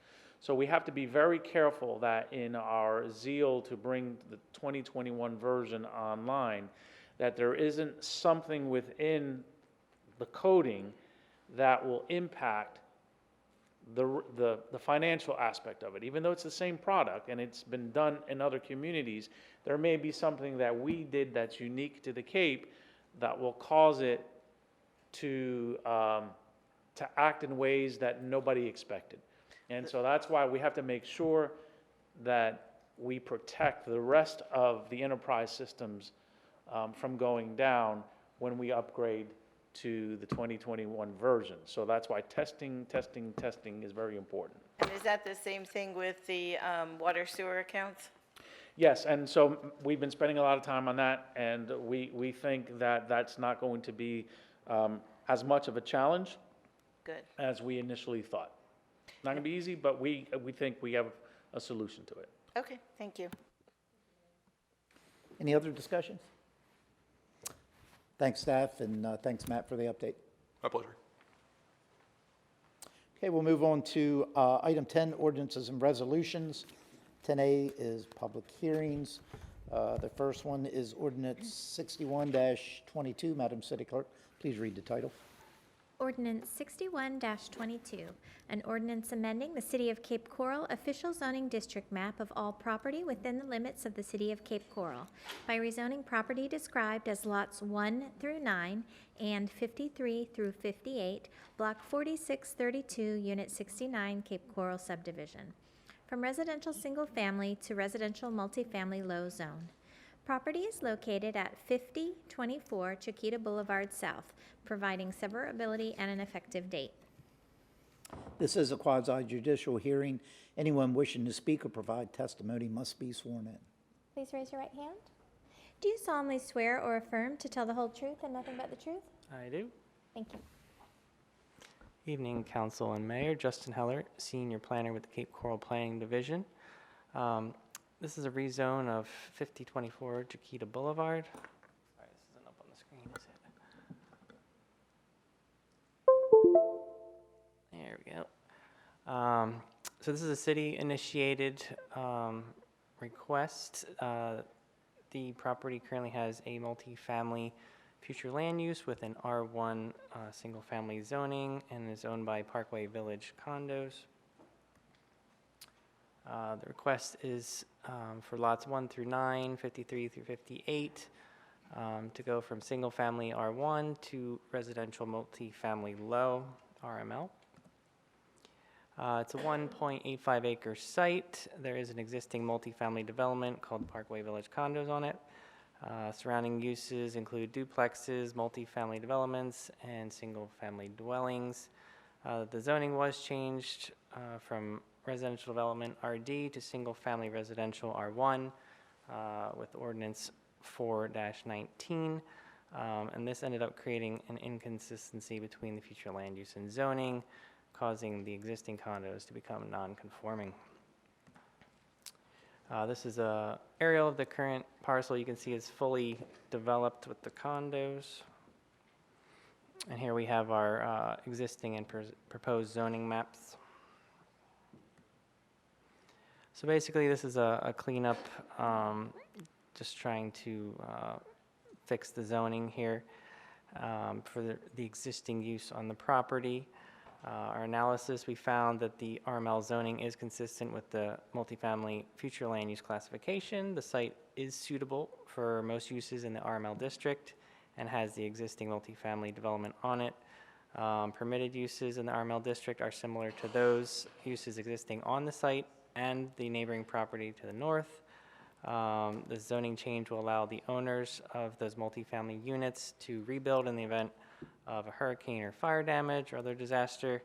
It will also help those owners obtain conventional financing, purchase insurance, and ultimately market and sell those units as multifamily properties. So staff finds that this site is suitable for the requested RML zoning and recommends approval of the request. The hearing examiner also recommended approval. Received one correspondence from the president of the board of the Parkway Village Condo Association, just stating that all the owners were in support of this rezone request. And I stand by for any questions you have. Thank you. I now open up public hearing. Is there anyone wishing to speak on ordinance 61-22? Please come forward.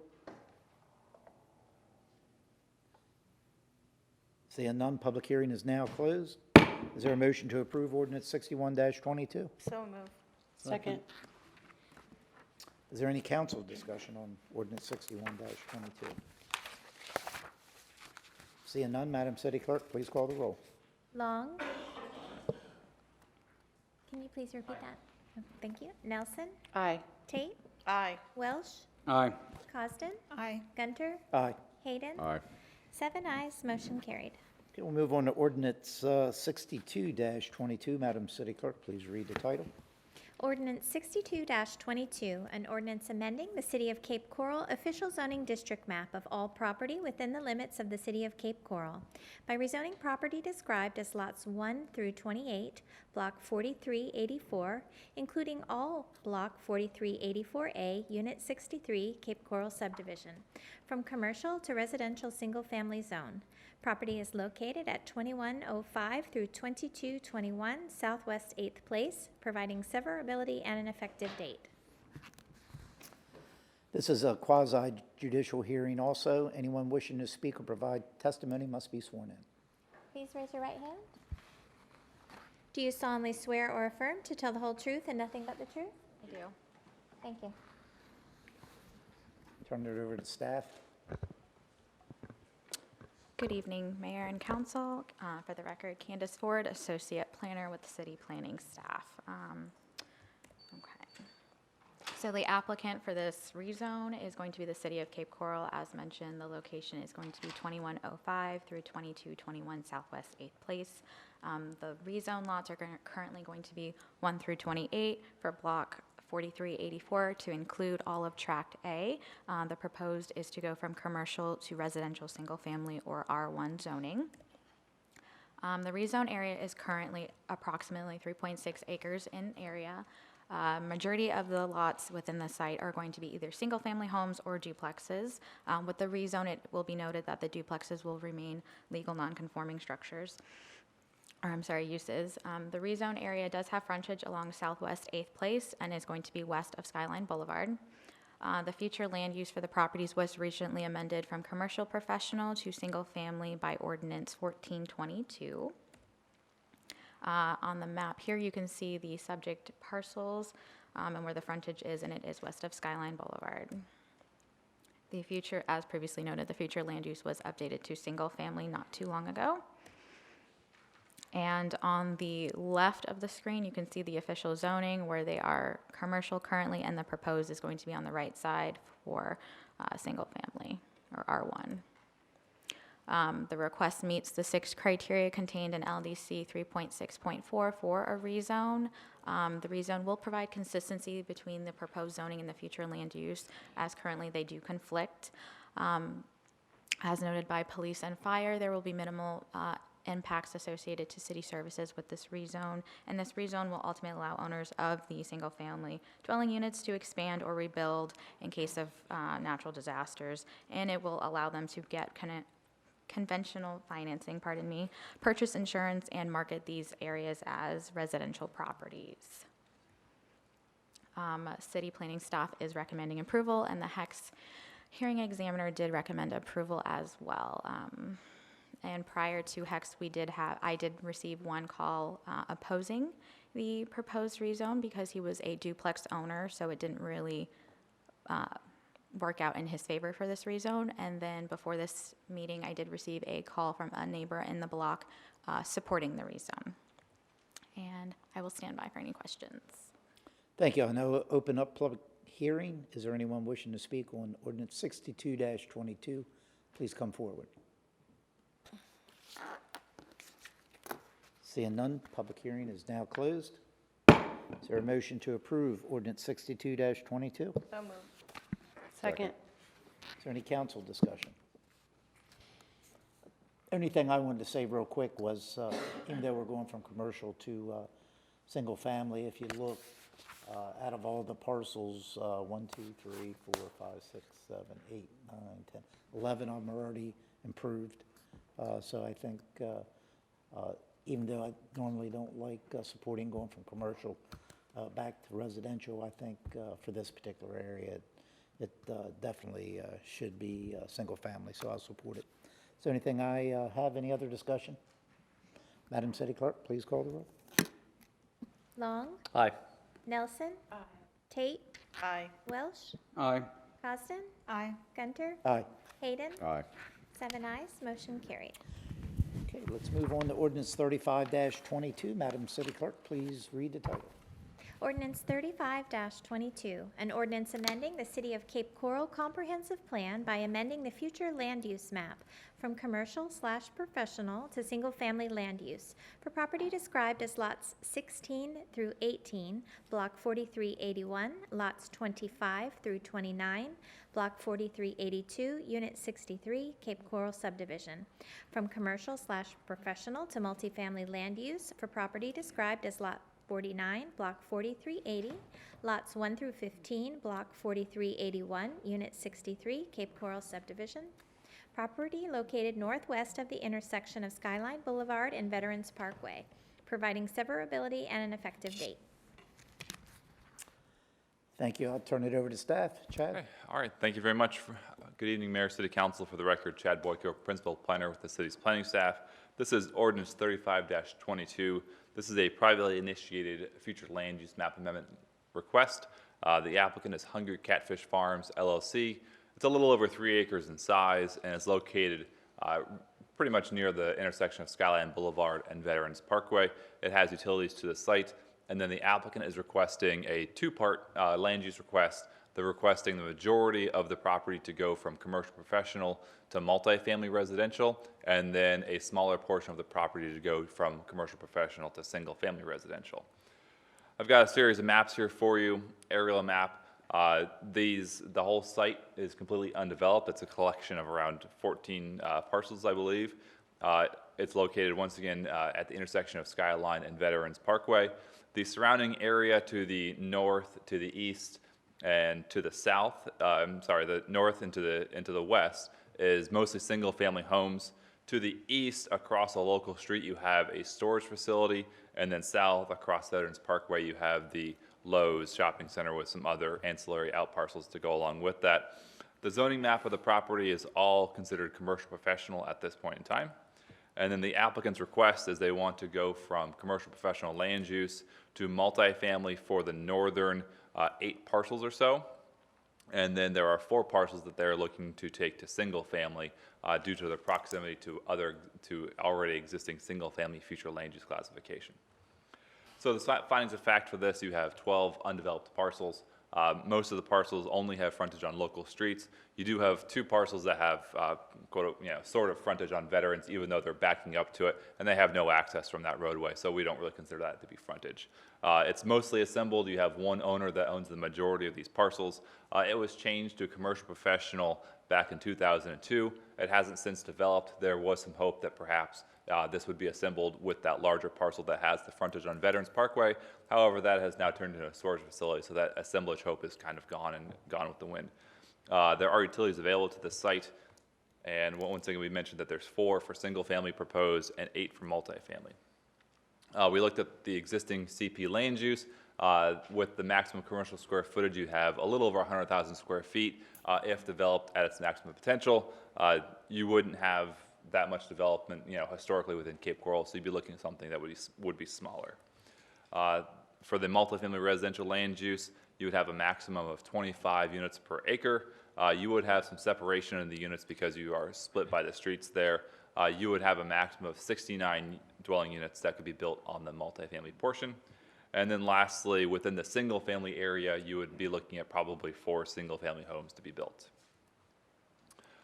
Staff finds that the site is located at a commercial node, given that it's near the intersection of Skyline and Veterans. It is consistent with 2 of the commercial siting guidelines. It's partially consistent with 3 of the guidelines, and then the site is inconsistent with 3 of the commercial siting guidelines. Staff finds that it's consistent with 3 of the multifamily siting guidelines, and then partially consistent with 1 of the guidelines. And then our last thing that we kind of looked at is it appropriate for multifamily and single family at this location? Staff finds that the site has pretty much lost all commercial viability based upon its lack of frontage, its lack of access, and the fact that there's no assemblage opportunities available with that larger parcel that is located to the east.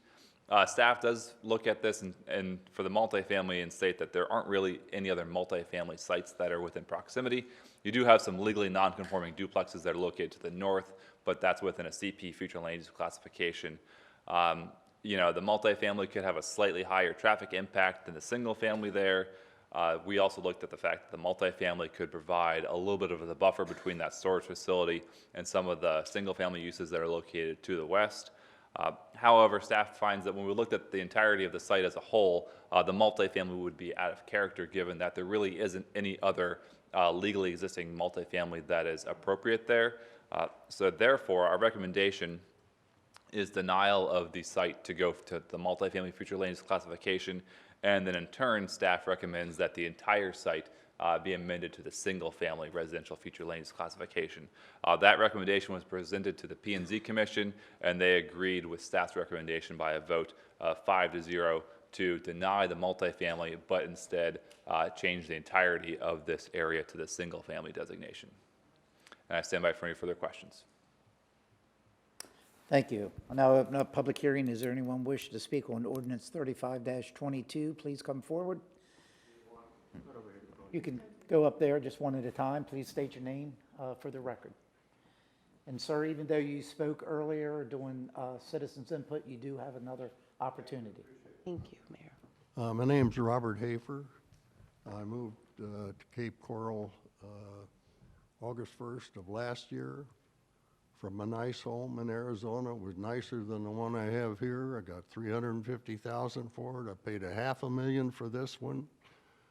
I'm so happy with what this gentleman, I hope you folks agree and vote for what he, I was very concerned because I paid $500,000 for this place right across the canal. If it goes to multifamily, I'll probably be living in a $300,000 home. Thank you, sir. I spoke before. Please state your name again, please. I'm Darrell Dunbar. We spoke before to the council. This is my neighbor, Bob. I dragged him here to give his views. And my views are that the second study, if it's single-family homes, I'm all for it. It's okay. But the other things, I just can't see it. But I appreciate the time and my input. Thank you. Anyone else wishing to speak on ordinance 35-22, please come forward. Seeing none, public hearing's now closed. Is there a motion on the floor for ordinance 35-22? Mr. Mayor, I'd like to make a motion, but I need to clarify. So if I want to deny this and go with the recommended changes to single family only, do I deny it and vote on that first and then go back? You would be able to do that in one Motion. motion. Oh, yeah. Okay, And then you could see what the outcome of that vote would be. Okay, so I'd like to make a motion to deny ordinance 3522 and do the recommendation from city staff for single family. Second. Well, it would be, your motion would be to approve all of the property as single family, right? Right. Yes, single Right, family. You don't have to deny. Councilmember Cosden. Thank Was there, I heard a second, Yeah, correct? yeah, Okay. single family, I'm sorry. second. So we can deny the request for multifamily and just change it to single family without another hearing or presentation or notice? Wasn't, Well, I mean, I'm on it is, board with it this, is a but less dense land use category than the one that was advertised. So there is an argument that it is within the, that the single is kind of encompassed within the multi. It's less dense, less intense. okay. Okay, it's odd. I don't think we've done it this way in the past, so it just takes me back. Thank you. That's why I asked how to do the motion. Yeah, I pictured us Your just motion could denying just it. be to do the approve all of it for single family. for me, to me, I don't ever remember doing this, as long as I've been Well, here. why don't we do it two separate motions and do the denial and then go back and do it? Okay. Would that be all right? I was picturing them coming back with a whole new application. Yeah, to me, and this is my argument, the applicant may not want that single family. And they may want to keep it commercial if it's not multifamily. So who are we to decide what they want if we didn't hear from them? So for me, it's just you deny it across the board. If the applicant wants to come forward and say single family, I'm okay with that, but I'm a little uncomfortable of kind of imposing that on them when that's not what they asked for. Well, if the council is uncomfortable with that, you have several choices. One is you're not obligated to approve anything tonight for it. The other is to only approve that portion that, At the two houses? that they have For the 4 lots. requested the single family for and deny the balance of it. You can do that. And then that gives the property owner the option to come back in the future and say, well, I want to apply for the following land use designation for that, whether it's single family or whether it's something else. Okay, well, I like that idea. It's just, with the residents here, I'd like to give them some comfort, but so they know they're going to have to come back because we are going to redo this. So then my motion would be to deny the ordinance, but accept the 4 homes in the single family? Well, as I'm understanding it, you would be approving the request to change, you would be approving that portion of the ordinance that changes the land use to single family and denying that portion that Except multi. changes it to multifamily. Right. And then the part that you're denying will stay what it is currently. Okay, that is my motion. Second agrees. Is the applicant here? I was gonna pose one question. Since normally we have the applicant and the representative is Linda Miller, she's not here at tonight's meeting, and I don't know what their position on she was at the P&Z hearing. She spoke. She advocated for the multifamily on the portion that she requested. She's not here. Is it possible that there could be a continuance that could be granted in order to get the applicants, if you guys are obviously not looking to approve the multifamily portion of this, is there a possibility of having this continued so that we could reach out to the applicant and then their authorized rep and then come back at a later date so we can figure out if they would in fact be okay with the single family on those 8 parcels, or would they want to stay as commercial professional? That's an option that council has as well. You're able to continue it to a date certain. Can the date certain be within the 2 weeks at our next meeting? Well, it could be August 17th, if your calendar works for that, or it could be sometime in September. Yeah, for me, just me personally, you know, they may, if we're not going to give them the multifamily aspect, they may want to keep it all commercial. We don't know that. Yeah, I'm going to just deny it in general. That's, So I think our choice is either you deny it completely, right. or I have no problem with the continue continuance. To have the applicant here in our next meeting that can give us some insight so we can make a better informed decision. Yeah. So that would be my recommendation, Okay, to do well- the continuance. Why don't I take away my motion, withdraw it, and then I'll make a motion to continue ordinance 3522 to a date certain, which is August 17th. So the gentleman would come back Yes, on August 17th. yes. If there's a second, I don't know if there is. I'll do a second. I mean, I agree. Sorry. Okay. Okay, Councilmember Costa. Everything I wanted to say has been said. Okay, Councilmember Welch. Yeah, I think doing continuance is best here because I do agree that I'm not in favor of the multifamily, but I would like to see the applicant, if they're in favor of single family. As well as everyone that's here, it'd be great if you came back, but I think you've all been heard. But please, if you want to speak again, then come on August 17th. So I support the motion. Councilmember Long. Yeah, Chad addressed my specific question, and I think what he proposed is the best path forward. But Chad, can you just, as part of that P&Z that the applicant's representative did attend, your recommendations were clear in that as well? Yes, That was set there was forth some before? confusion when the vote is made, 'cause that's kind of an awkward situation Sure. we've done.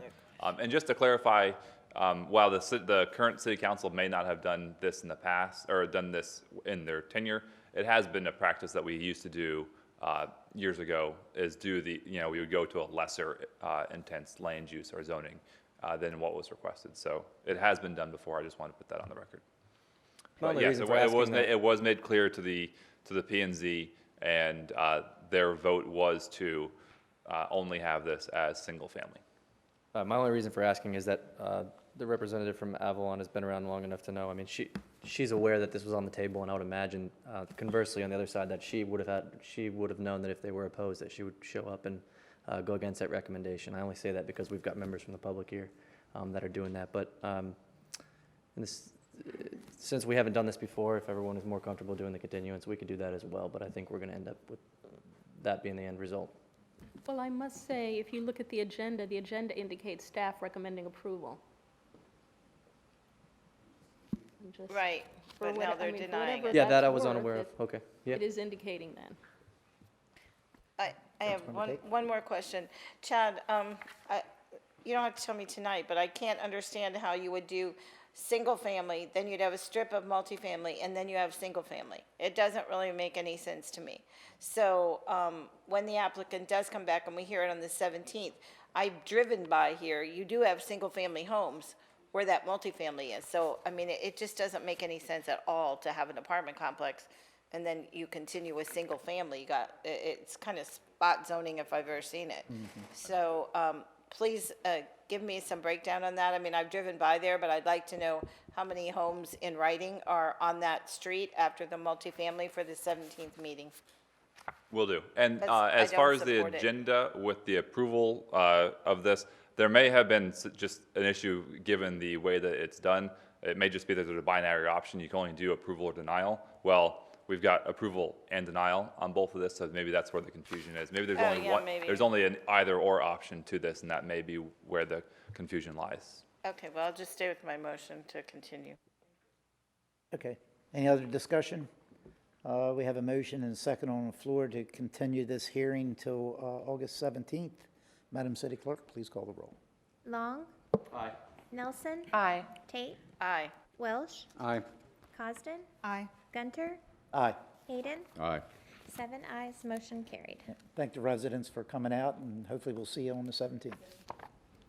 Move on to ordinance 63-22. Madam City Clerk, please read the title. Ordinance 63-22, an ordinance amending the City of Cape Coral Comprehensive Plan by amending the future land use map from commercial/professional to mixed-use land use for property described as lots 6, 7, and 8, Block 1039, Cape Coral, Unit 24. Property located at 1213 Academy Boulevard, providing severability and an effective date. Turn it over to Mr. Daltrey. Good evening. For the record, Wyatt Daltrey, Planning Team Coordinator of the city's Planning Division. Ordinance 63-22 is a privately initiated future land use map amendment from commercial professional to mixed use, located on a property not far from City Hall over at 1213 Academy Boulevard, just south of Nicholas Parkway on the east side of Academy. This is an aerial of the subject property. It is undeveloped. There are several multifamily properties, structures located to the southwest, south, and southeast. Some professional offices are located to the northeast. A currently existing multifamily use is just adjacent to and north of this property. And as you go further north near the edge of the 500-foot buffer, we come to the city complex and the city police station. The current land use of the subject property, again, is commercial professional, the red, if you will, and the proposal to change that to mixed use in orange. As you can see, there's a lot of mixed use adjacent to this property and nearby. Multifamily in brown is also located proximate to this site. Parks and Recreation to the west, there's a boat ramp there. Commercial professional in red, and then public facilities, again, the city complex to the north. Some background, Southeast Cape Coral, undeveloped property. It's been commercial professional since 1989. It consists of 3 lots, 2 of which have been professional since the adoption of the Land Use and Development Regulations, the predecessor to the Land Development Code back in 1990. And then in 1992, Lot 8, the 3rd lot of this site, was also rezoned to professional office. We do not have guidelines for determining locations for mixed use. So what we did was we looked at the 2 policies we use for multifamily and for commercial professional, since those are usually the uses that you see within mixed use. Those being policies 1.7 and 1.14 of our future land use element. Policy 1.7 finds that the proposed amendment would meet 2 of the 4 guidelines, proximity to major intersection into non-residential unit uses, and partially meets a 3rd, which makes it fairly debatable in terms of appropriateness for multifamily. We find that to be generally consistent. It's kind of close to a jump ball, but we certainly don't find it inconsistent just based off of that. Reviewing policy 1.14, which is our commercial siting guidelines, there are 8 guidelines. The proposed amendment meets 4, partially meets another 2, and fails to meet the remaining 2. So we find it to be a moderate candidate for commercial development. So we don't find this to be inconsistent with either multifamily or commercial, and so we figured that the request for mixed use is appropriate. Understanding, of course, mixed use by its designation would assume a mix of uses. We have rules in our comprehensive plan that for sites less than 1 acre in size, you could build a single use, and mixed use is consistent with most of our zoning designations. So at the end of the day, there could be a multifamily product, there could be a retail product, there could be an office product. This is a privately initiated amendment. My conversations with the applicant, they do intend to rezone this in the future to multifamily, but that will be a separate ordinance, and we'll hear it in due time when that's proposed. To conclude, this amendment is consistent with the comprehensive plan. This was presented before the Planning and Zoning Commission on July 6th, and with a recommendation of approval. Staff recommends approval. We've received no public correspondence, and I'll stand by for any questions. I'll now open a public hearing. Is there anyone wishing to speak on ordinance 63-22? Please come forward. Seeing none, public hearing's now closed. Is there a motion to approve ordinance 63-22? Is So moved. Second. there any council discussion? Seeing none, Madam City Clerk, please call the roll. Long. Aye. Nelson. Aye. Tate. Aye. Welsh. Aye. Cosden. Aye. Gunter. Aye. Hayden. Aye. 7 ayes, motion carried. We'll move on to ordinance 66-22. Madam City Clerk, please read the title. Ordinance 66-22, an ordinance amending the City of Cape Coral Comprehensive Plan by amending the future land use map from rural, a Lee County designation, to Pine Island Road District land use for a parcel of land lying in a portion of Section 19, Township 44 South, Range 23 East, Lee County, Florida. Said parcel of land being more particularly described herein. Property located at 3220 through 3230 Southwest Pine Island Road, 3300 Southwest Pine Island Road, 3350 Southwest Pine Island Road, and 3400 Southwest Pine Island Road, providing severability and an effective date. Okay, I'll turn it over to staff. All right. Good evening once again. Chad Boyko, Principal Planner with the City's Planning Division. This is Ordinance 66-22. This is another privately initiated future land use map amendment. You'll be familiar with this as you approved the annexation for this a couple of months ago. There are multiple applicants for this property. It's a little over 24 acres in size. It's near the Pine Island Road and Veterans Parkway intersection. It is considered to be within the transition area of the urban services boundary, and that utilities would be able to be provided to the site either through City of Cape Coral Sewer or the Greater Pine Island Water Association. And then the applicant's request is a future land use map amendment from the Agricultural District, which is a Lee County designation, to the Pine Island Road District. Here is an aerial map for you. It's 4 parcels, 2 of which are undeveloped. The other 2 are developed with a church and then a nursery business. It is surrounded to the east by undeveloped property and to the south by preservation land. To the west, you have a mixture of some single-family homes and then also a fire station. Those are in the Lee County boundaries. And then to the north, across Pine Island Road, you have some single-family homes and a retention pond for the roadway. The current future land use classification is rural. That's mirrored to the west and to the south. The other surrounding land use classifications to the east are the Pine Island Road District, which is what the applicant is requesting, and to the north you have a combination of single-family residential and Pine Island Road District. And then the applicant would like to take these 4 sites and make them into the PIRD designation. We mentioned earlier that it's 4 parcels, 2 of which are developed with a church and a nursery. It does have frontage on Pine Island Road. It does share some ownership, or in the future under a contract to purchase, it will share ownership with parcels that are located to the east. It was recently annexed from Lee County, and it's likely to be developed with that neighboring parcel to the east. And then we mentioned earlier that utilities are available to the site. The proposed designation of the PIRD allows a maximum FAR of 1.25. If it's developed to that full potential, which sites rarely are within Cape Coral, you'd be looking at a little over 1 million square feet of development. Typically, historically, it's developed at a much less intense rate than that would be.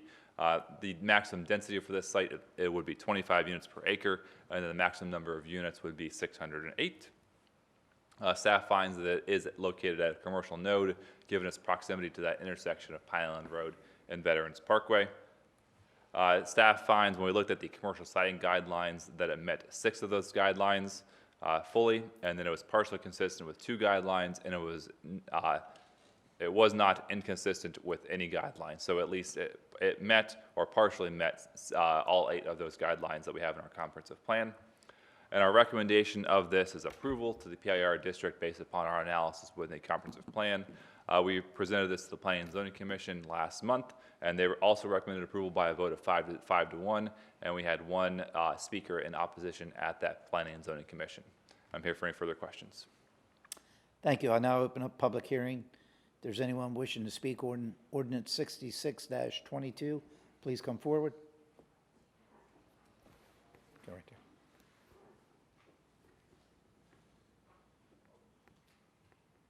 Okay, hold.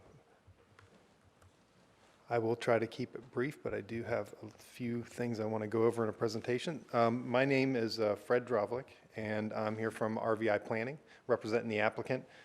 Let me get the thing started here. Slideshow. There we go. I'm here representing the team, the multiple applicants, and the rest of the team. And then we often talk about this, and I even see it in the staff report in my presentation. We talk about it as at the corner, at the southwest corner of Pine Island Veterans. This piece of property is not, as we can see by the, by the site plan and the location of the 4 subject properties, it's not connected. The reason, if I speak that way, is because I'm here representing Gilbane Development, who is the contract purchaser of these properties, including that corner. So even though this can't be taken into consideration because it's standalone to see if it's correct for the Pine Island Road District, the intention for this side of the property is developed as one cohesive mixed-use development. As Chad said, the May 18th, this was approved for the annexation, so this is the next step, with the request being to assign it a Cape Coral land use category, so we can begin the process of getting it towards a developable property.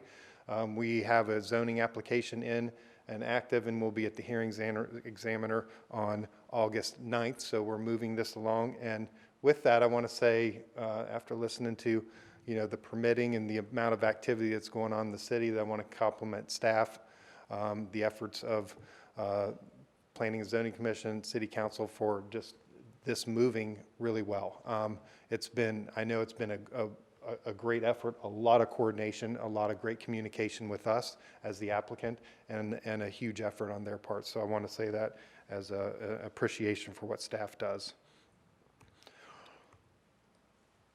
We know the location. I don't have to go over this. Chad did a great job.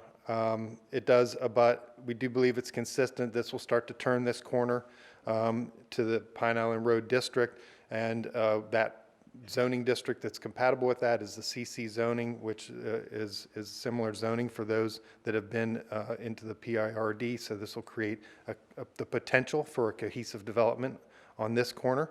And then the next case you'll hear is for the east side that will do a similar result. We believe we're consistent with the comp plan. I'll go through these relatively quickly, but I think it's important to mention. Policy 1.15 is the land use designation encouraged, the land use designation of PIRD is designed to encourage mixed-use development at key intersections with major north-south streets along Pine Island Road. And like I said, even though this doesn't connect, the PIRD will make a cohesive connection to the corner and give that potential for a cohesive development that reaches the corner of 2 significant principal arterials, Lee County Southwest Pine Island Road and Lee County Veterans Parkway. It's also consistent with policy 1.13, and this is the intent of Cape Coral to discourage strip development, to really combine and create commercial nodes. This is 4 parcels being combined together to form 24.33 acres. They have 850 feet of frontage on Pine Island Road, and it's 1,200 feet deep. It allows for that kind of depth and really a flexibility within there to create a true mixed-use development that is well interconnected for trip capture and all kinds of other smart planning implementations. As Chad said, policy 1.14, we're consistent with 6 of the 8. Of course, as you know, they were not required to be consistent with these, but we're fully consistent with 6 of the 8, not inconsistent with other for the commercial siting guidelines. And then a number of different policies that it makes this consistent is one, encourage the development of future commercial use, retail, office, inter-services at or near transportation nodes. We're consistent with that policy. Policy 3.2, the distribution size of commercial areas will be spatially located to meet neighborhood and community and regional needs. I think this has been for a long time, even through Lee County, designed as an urban reserve boundary, a long time coming, hopefully commercial and mixed use node for the city of Cape Coral to serve numerous households, and including those of people of Pine Island and Matlacha as a central location to a huge population. 3.3, commercial areas along commercial corridors at key locations. Again, intended to address the projected demand for the area. And through different studies, as you guys know, strategic plans, there's a huge need for commercial and other residential uses other than single family. And this meets that need. And is it in the urban services infill or transition area, and are utilities available? Yes, it's in the transition area, and it would have been difficult to approve an annexation if it wasn't. So with that, I think we're consistent, and we agree fully with staff's report and their results, or their recommendation, and we request approval of the adoption of the PRD future land use category as recommended. And I'm here for questions. Thank you. Thank you. And we'll move over to this side of the room. You can utilize the podium to the left. If anyone wants to speak on this particular ordinance, 66-22. Thank you. My name is Juanita Jupp. That's J-U-P-P as in pickled peppers. I'm a member of the First Baptist Church of Matlacha, where my husband is the pastor there. Our property was part of the voluntary annexation. We're very pleased to be part of the city of Cape Coral. We're also excited about the change in land use designation tonight. You guys don't scare me at all. And the future residential development. We realize there'll be some commercial too, but we're excited about the development that will be around our church property. We're looking forward to that and the challenges that it brings. We also want to thank the Council of Cape Coral and its staff for their hard work and support in this. And God bless you all. Thank you.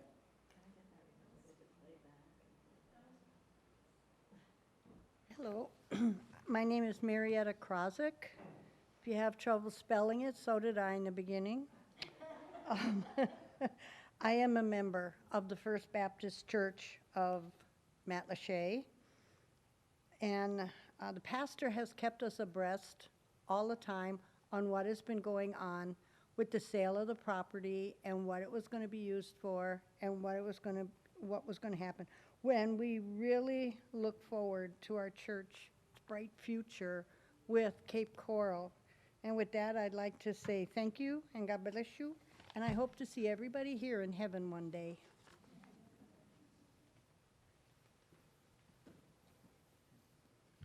Good evening. My name is Brian Mundock. I would spell my last name, but you'll just say it wrong then. I wanted to clear up some things and also call to action the council, the mayor, the city manager. There's been a lot of misinformation surrounding this whole situation, and most of it has to do with the bottleneck of those two roads at that intersection. And yes, it is a very valid concern. And a lot of what I've heard tonight is, well, not my road. That's unacceptable when the road passes through your city. Our elected servants need to be advocates for the people. Is there any outreach whatsoever at the moment? I'd like to know. I would like a deadline set on some sort of outreach to the state and to the county to see if there's any improvement in the works for that intersection. Because once this is approved, or if it is approved, the development will happen, and that intersection, yes, it will probably get more crowded. The other issue is the Pine Island Civic Association or Civic Society, I forget their name exactly, but they have concerns that the traffic on and off the island will increase, which is probably true, but honestly, if you've ever driven that during peak hours, it can't get much worse than a dead stop. It's way past due for expansion at a bare minimum. As far as Burnt Store and Veterans goes, I've been here for since a week before Charlie. So I've been here for quite a while. Burnt Store stopped construction in, I believe, 2008 or thereabouts because of the collapse of the housing market. They stalled on the improvement. And when they resumed the improvement, they're using the exact same design for the exact same amount of traffic flow in 2008. Why is that not expanded in the plans to more lanes or to handle the expansion, the massive expansion and explosion of population in the city? These are questions that, as our elected servants, you should be asking the state and the county to answer, or at least where are the studies from the state and the county? As our advocates, this is what the people need to know, and this would also get rid of a lot of the questions that you have answered many, many times in the past 2 months because people just don't understand. It isn't our road, but questions can be asked. Thank you. Thank you.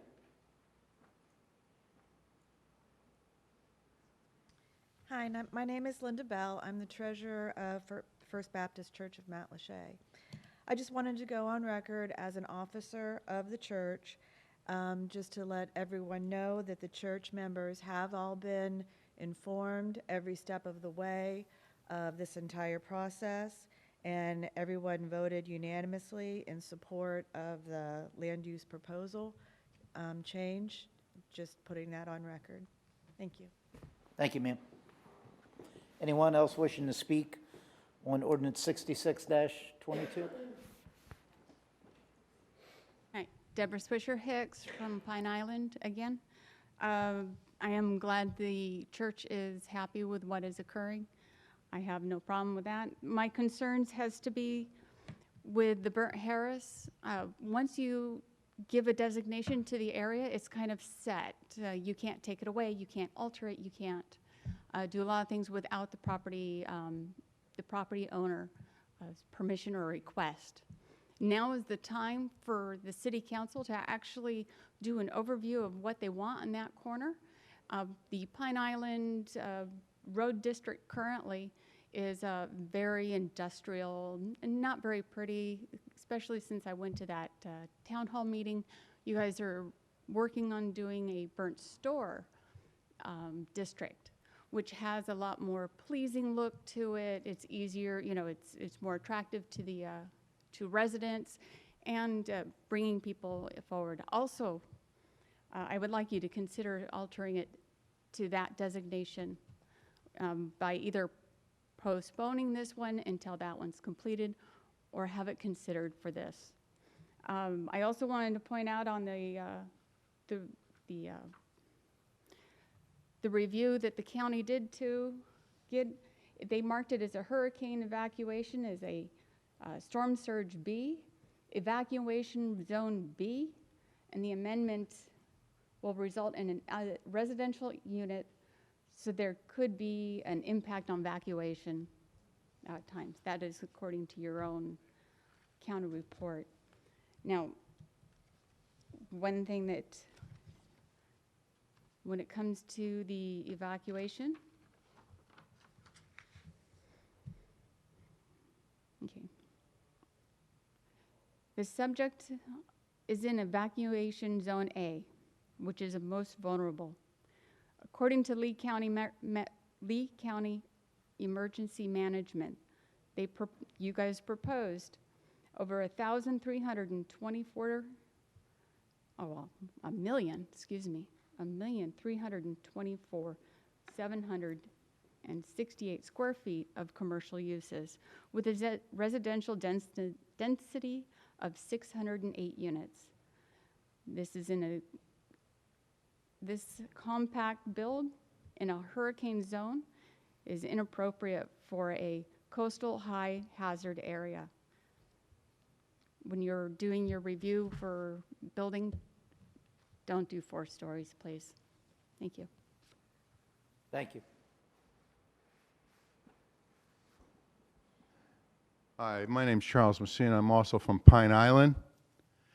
And I'd like someone to explain to me if, you know, if it's not, it's a state road, it's the county, why was your approval needed? I mean, to me, you guys sound so disingenuous on this particular topic. And every single piece of development, you just rubber stamp on through here. We may not vote for you out on Pine Island. We don't like you coming after our water company. We don't want you increasing the traffic with your poor decisions. We want you to get out of Pine Island area and stop coming after us. And that's the bottom line. I don't care how many church ladies come here, okay? It's all about money, and it's about pollution, which we already have. And you guys are screwing the pooch. Have a nice day. Thank you. Thank you. Anyone else wishing to speak during public hearing? Seeing none, public hearing's now closed. Is there a motion to approve ordinance 66-22? Motion to approve. Second.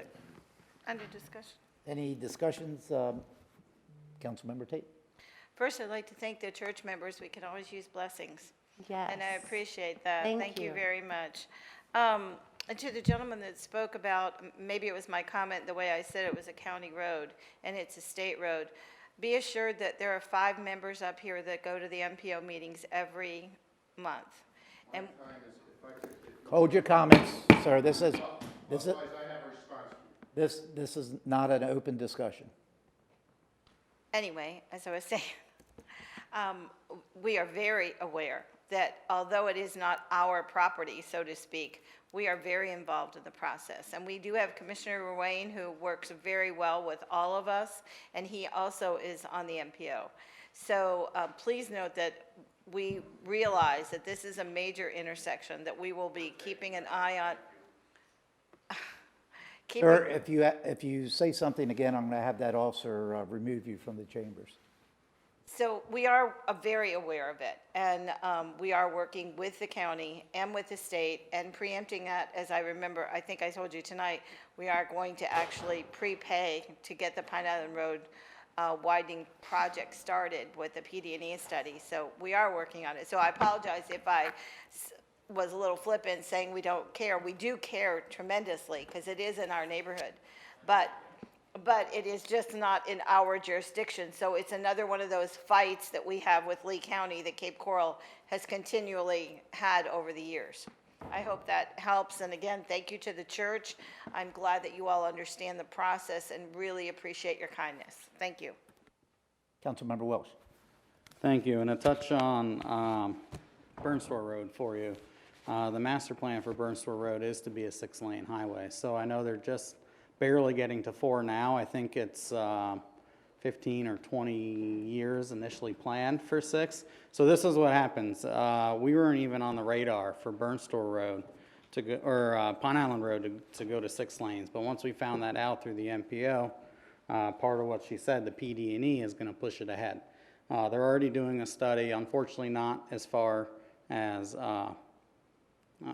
veterans, but they're doing a study between, I want to say, like Del Prado and Skyline and Nicholas, and getting that, because that's more of the direct route out to 75.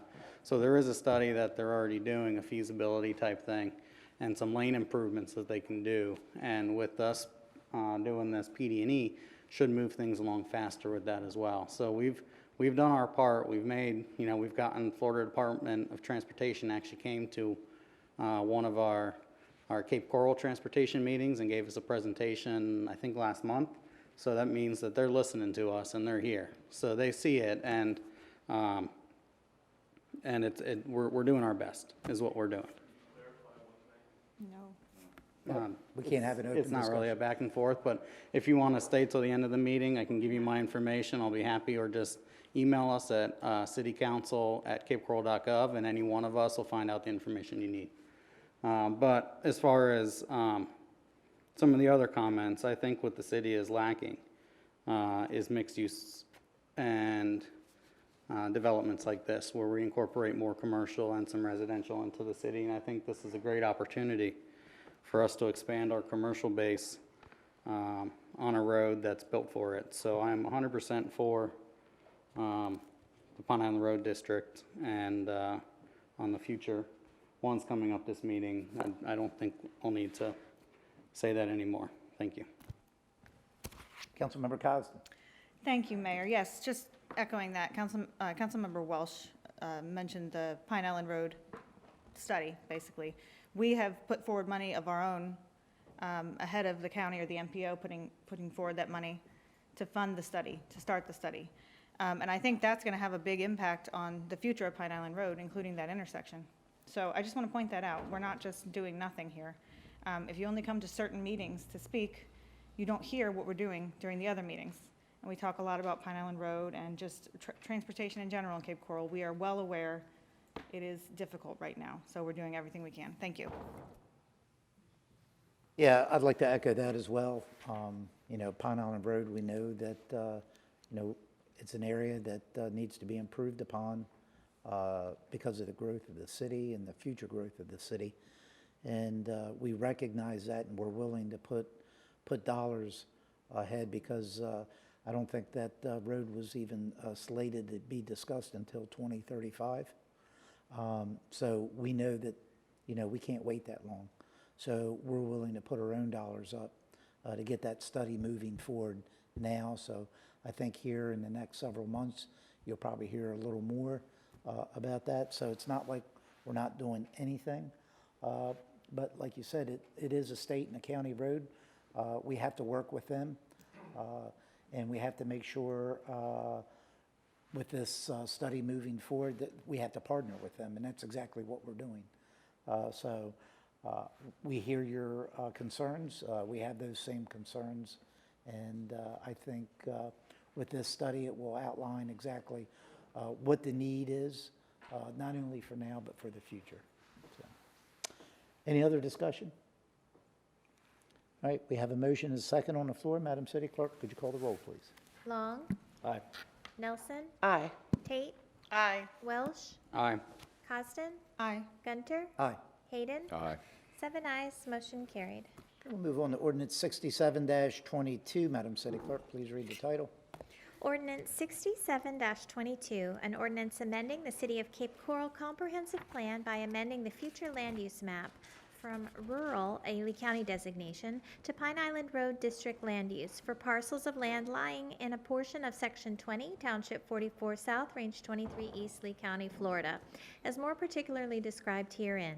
Property located at 11881 Little Quail Lane, 11821 Little Quail Lane, and 11851 Little Quail Lane, and 3150 Southwest Pine Island Road, providing severability and an effective date. Chad? All right, once again, Chad Boyko, Principal Planner with the City's Planning Division. This is another privately initiated future land use application, Ordinance 67-22. It's going to look a lot similar to the one we just did since it's at the other corner of Veterans and Pine Island Road. Applicant is 3150 Southwest Pine Island Road, LLC. It's a little under 15.5 acres. It has utilities with the City of Cape Coral Sewer and then the Greater Pine Island Water Association. And then the applicant requests a future land use map amendment from Lee County designation to the Pine Island Road District. Aerial map for you. This consists of 4 parcels. 3 of them are undeveloped. 1 is currently developed with a single-family home. Surrounding development to the north is the Publix Coral Shores Shopping Center. To the south, you have the Royalty subdivision, which is in Lee County. In the middle, you have some City of Cape Coral land, and some of that is developed with a gas station along Pine Island Road. The existing land use classification is rural, and they are looking to take this to the Pine Island Road District. It will kind of link up with a strip of 2 parcels that are in between the larger parcel within this site and then 3 smaller parcels, and it'll make sort of a node of PIRD designation at that intersection, and you'll have similar land use to the north and to the west. We mentioned earlier that it's 4 parcels, mostly undeveloped. You do have 1 house that's there. It has frontage from both Pine Island Road and Veterans Parkway. There is some shared ownership with a parcel in the middle of this. It was recently annexed from Lee County, and it's likely to be developed in a node with that parcel that's in the middle, and there are utilities that are available to the site. We looked at the potential development impacts of this.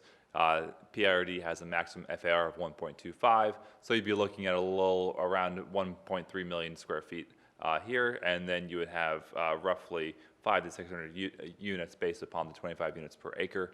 The commercial node criteria, staff finds that this does qualify as a commercial node. We looked at this with the commercial siting guidelines, and it's consistent with 6 guidelines and partially consistent with 2 guidelines. And then our recommendation for this is to go to the PIRD designation. This was heard at the Planning and Zoning Commission, and it was recommended approval by a vote of 5-1, and there was one speaker in opposition of this. Okay, thank you. I now open up public hearing. Is there anyone wishing to speak on ordinance 67-22? Please come forward. Hello, Mayor, Council. This is Fred Drovlik again for the record from RVI Planning. The analysis is very similar to the west side. I'm not going to go through each one of the policies and bore you with that kind of information again. We agree with the staff recommendation. Their analysis was spot on and well done, so we're just here to answer questions. Thank you, sir. Anyone else wishing to speak during public hearing? Please come forward. Seeing none, public hearing's now closed. Is there a motion to approve ordinance 67-22? So moved. Second. Any council discussion? Seeing none, Madam City Clerk, please call the roll. Long. Nelson. Aye. Tate. Welsh. Aye. Costin. Aye. Gunter. Aye. Hayden. Aye. 7 ayes, motion carried. It will move on to ordinance 48-22. Madam City Clerk, please read the title.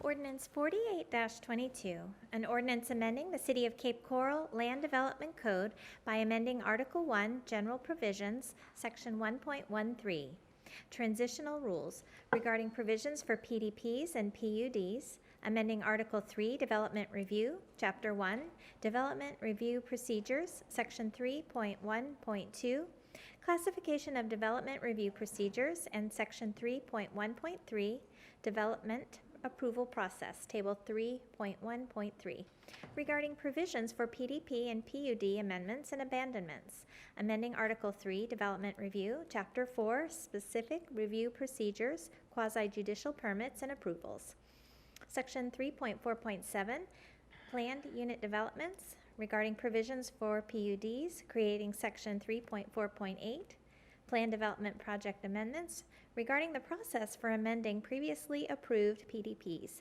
creating Section 3.4.9, PDP Abandonments, regarding the process for abandoning a previously approved PDP, providing severability and an effective date.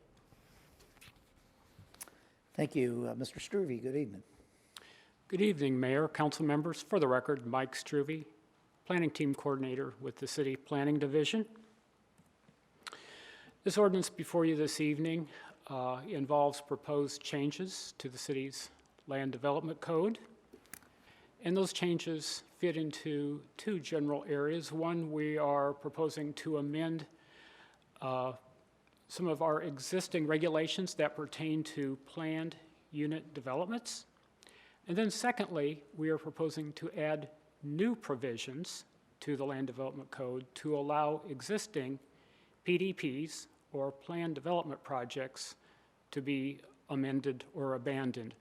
Staff did discuss these changes with the City Council back in May, and I did want to report that there haven't been any changes to that ordinance since then, but I did want to go over and hit the highlights with Council again on these code changes.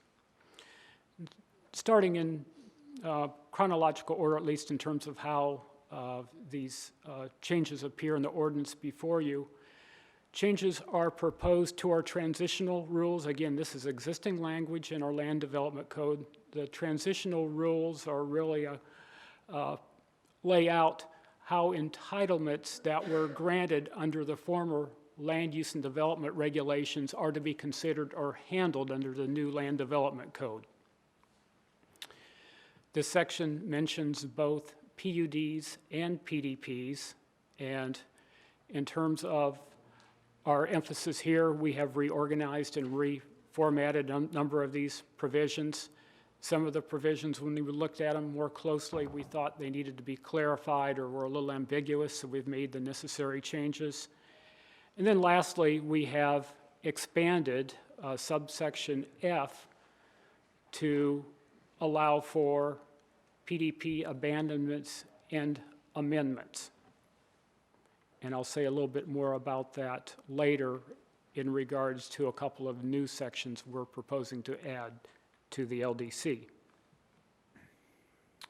We've also made changes to another section of our existing code, section 3.4.1, 4.7, which covers planned unit developments. Again, we've done some reorganizing and reformatting, and we've incorporated some new language here, not so much that these are new requirements per se, but to provide more specificity and to provide more certainty in terms of how these provisions are to be interpreted in the future. And I'm not going to go over all of these, but we'll be glad to respond to questions that you may have at the end of my presentation. We're also proposing to add two new subsections to the Land Development Code that deal with PDPs, with existing PDPs, that is.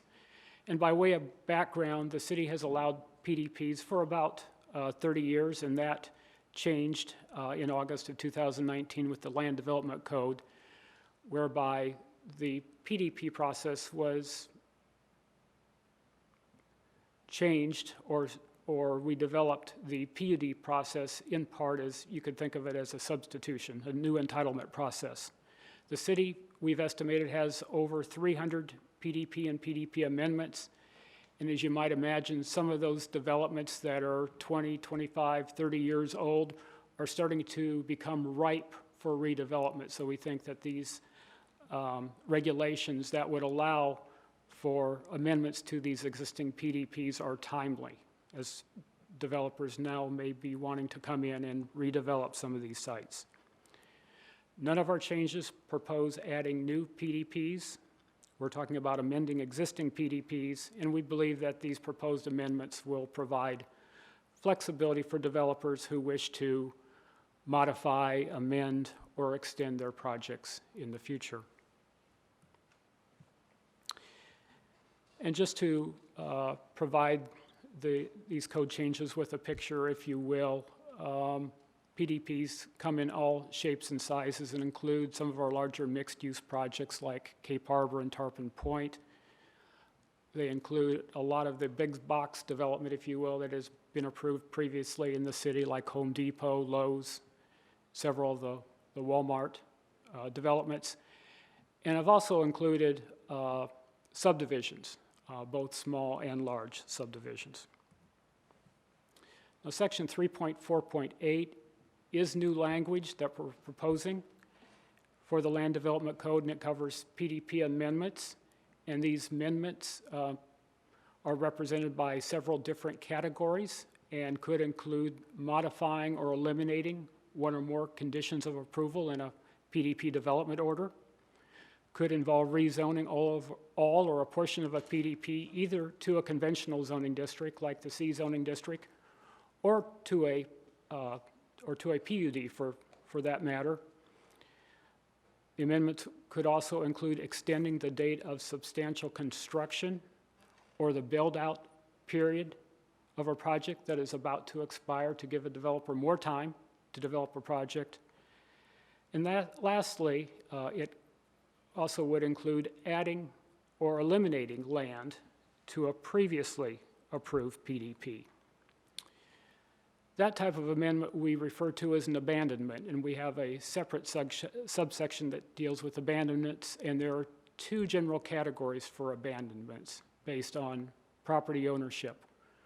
The first would be applications where an owner brings forward abandonment, and that owner or owners own 100% of the property governed by a PDP. For those particular amendments,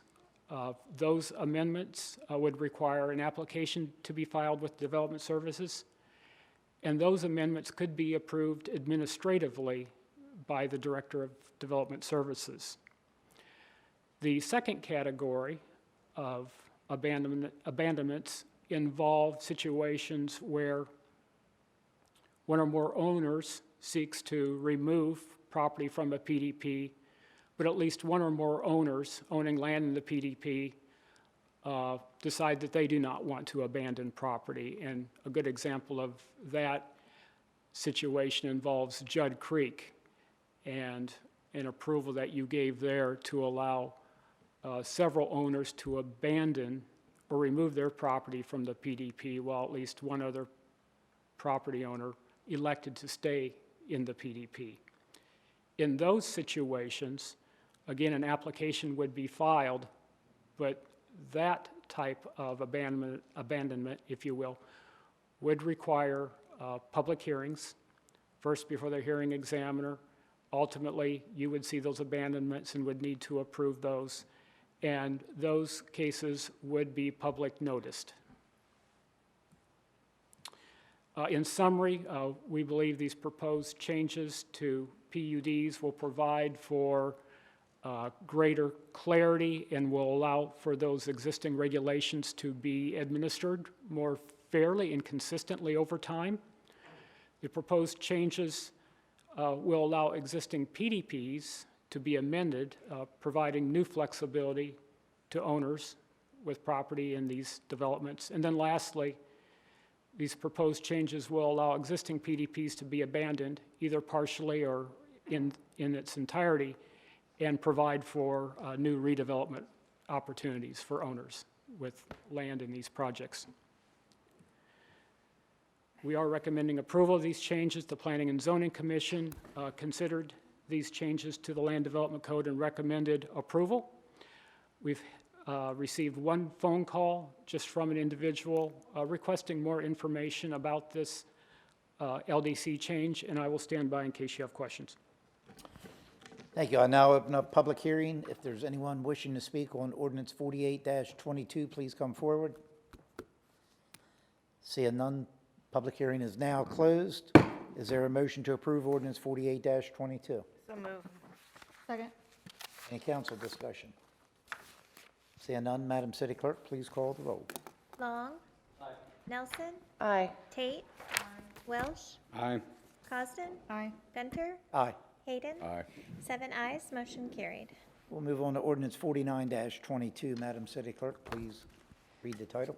Ordinance 49-22, an ordinance amending the City of Cape Coral Land Development Code by amending Article 1, General Provisions, Section 1.15, Measurements, regarding the calculation of maximum allowable impervious surfaces, and by amending Article 4, Zoning Districts, Chapter 1, General Provisions, Table 4.1.3.b, Zoning District Dimensional Standards, regarding the calculation of maximum allowable impervious surfaces, providing severability and an effective date. Good evening again. For the record, Wyatt Daltrey, Planning Team Coordinator. Ordinance 49-22's purpose is to amend sections 1.15 and Table 413B of the Land Development Code, which would clarify calculation of the city's 60% impervious surface calculation and also codify staff's administrative interpretation of the code. As you know, the Land Development Code was adopted in 2019, and among those regulations that were adopted at that time was a limitation to impervious surfaces to 60%. Building industry raised concerns about those regulations, and so staff met with representatives from the industry to discuss basically a solution. Key points of this ordinance. Impervious areas are identified. That's a building area under roof, not including roof overhangs, driveways, walkways, and pool decks. It does not include area under roof overhangs, pervious driveway and walkway pavers, surface areas of pool decks which slope away from the pool to a drain system, and also does not include roof areas where gutters and downspouts discharge into a infiltration or exfiltration system. To conclude, staff recommends approval. This was presented before the Planning and Zoning Commission on July 6th, which they recommended unanimously to recommend approval. We had received no correspondence. I'll stand by for any questions. I'll now open up public hearing. Is there anyone wishing to speak on ordinance 49-22? Please come forward. Seeing none, public hearing is now closed. Is there a motion to approve ordinance 49-22? So move. Second. Any council discussion? Seeing none, Madam City Clerk, please call the roll. Long. Aye. Nelson. Aye. Tate. Aye. Welsh. Aye. Cosden. Aye. Gunter. Aye. Hayden. Aye. 7 ayes, motion carried. We'll move on to ordinance 69-22. Madam City Clerk, please read the title. Ordinance 69-22, an ordinance approving a First Amendment to Communication Site Lease Agreement with STC 5 LLC and Agreement and Memorandum of First Amendment to Communications Site Lease Agreement relating to the cell tower located at 815 Nicholas Parkway East, and authorizing the mayor to execute the agreements, providing severability and an effective date. Thank you. Turn it over to Dawn Andrews. Good evening, Mayor, City Council members. Dawn Andrews with the Real Estate Division. Ordinance 69-22 is requesting your approval to amend the communication site lease agreement and memorandum of amendment to the lease agreement over at the Nicholas Annex. There's a cell tower there behind it between the EOC and the building.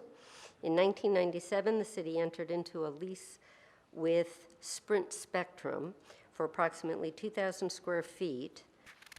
In 2009, the lease was restated and amended with STC 5, the successor in interest to Sprint Spectrum.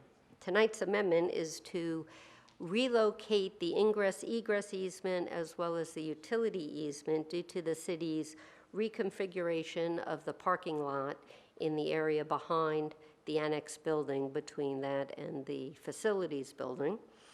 And I stand by for questions. Thank you. I now open up public hearing. Is there anyone wishing to speak on ordinance 69-22? Please come forward. Seeing none, public hearing is now closed. Is there a motion to approve ordinance 69-22? So move. Second. I just want to say I was here in 97 and in 09 and now again. Third time's a charm. Well, we appreciate all that I historical know, I knew information. you would. Okay, is there any council discussion? 10 seconds, I can't get it. Seeing none, we'll have Madam City Clerk please call the roll. Long? Aye. Nelson? Aye. Tate? Aye. Welsh? Aye. Cosden? Aye. Gunter? Aye. Hayden? Aye. 7 ayes, motion carried. Thank you. Thank you. We'll move on to item 10B, introductions, ordinance 72-22. Madam City Clerk, please read the title, set the public hearing date. Ordinance 72-22, an ordinance amending the City of Cape Coral official zoning district map of all property within the limits of the City of Cape Coral by rezoning property described as lots 25 through 49, block 2179, and lots 24 through 56, block 2203, unit 33, Cape Coral subdivision, from commercial to residential single-family zone.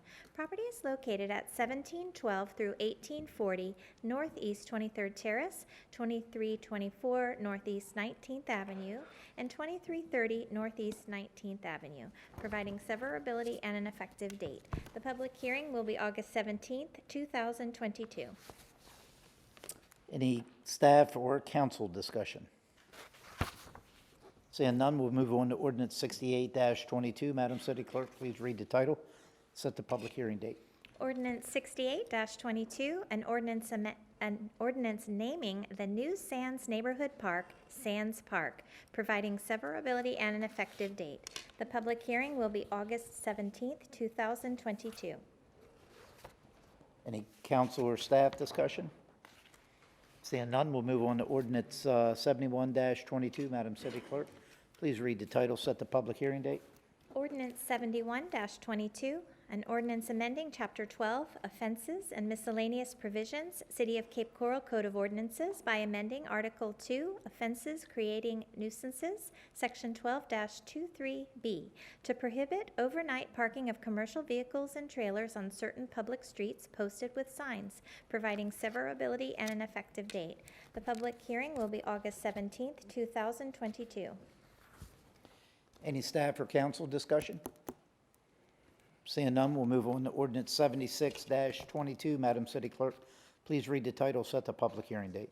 Ordinance 76-22, an ordinance amending City of Cape Coral Ordinance 67-21 as amended by Ordinance 3-22 and Ordinance 25-22, which adopted the City of Cape Coral operating budget, revenues, and expenditures and capital budget for fiscal year 2022 by increasing the total revenues and expenditures by a total of $1,993,880, providing severability and an effective date.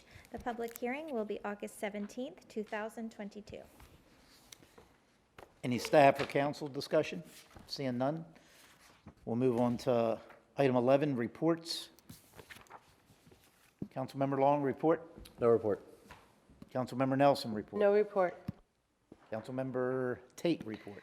Sorry, I do have a couple things. I wanted to let everyone know the food truck ordinance has been reviewed, and it'll be at our upcoming committee of the whole meeting. And also, I'd like permission, to see if I can get a second, to work on the sign ordinance as it relates to temporary sign provisions. I think we need to review that. I'll give you a second. Thank you. You're welcome. And that is the, also, I won't be at the TDC meeting, either Councilmember Nelson or the mayor. If you could attend, please, I have a medical. Whatever you want, Mayor, just let me know. Okay. Thanks. Councilmember Welsh, report. No report. Councilmember Cosden, report. No report. Councilmember Hayden, report. No report. I just have one quick thing. One thing that I've been working the last couple months on with the city attorney, or I'm sorry, the city manager, is a New Year's Eve event, something similar to the July 4th event. And I just want to get a consensus from council tonight, see if that's something that interests you. I have reached out to a particular business owner here in the Cape that would be willing to be a primary sponsor. He has done that in the past. I just thought it would be a good event for the community, a family-oriented type event that the residents and kids in our community could attend, fireworks, that sort of thing. Very similar to 4th of July. Just wanted to see if everybody's on board with that. Yes. Absolutely. We did it, a couple of years ago, and it was small, but it was very successful. The residents really, really appreciated it. Yeah, and this event will be very similar to 4th of July. Hopefully we'll reach out. Yes, at the bridge and everything. Okay, that's all I had, so thank you. Madam City Attorney, report. Thank you, Mr. Mayor. As the council is aware, the city is a party to a lawsuit entitled Waste Pro of Florida, Inc. versus City of Cape Coral. Case number 22CA001123. Accordingly, pursuant to Section 286.011 subsection 8 Florida statutes, I am requesting that the City Council convene in a closed attorney-client session to discuss settlement negotiations and litigation strategies. The session will be scheduled for Wednesday, August 17th, 2022 at 1 p.m. if the council approves. Okay, do you need a motion for that? Yes. And Second. any discussion?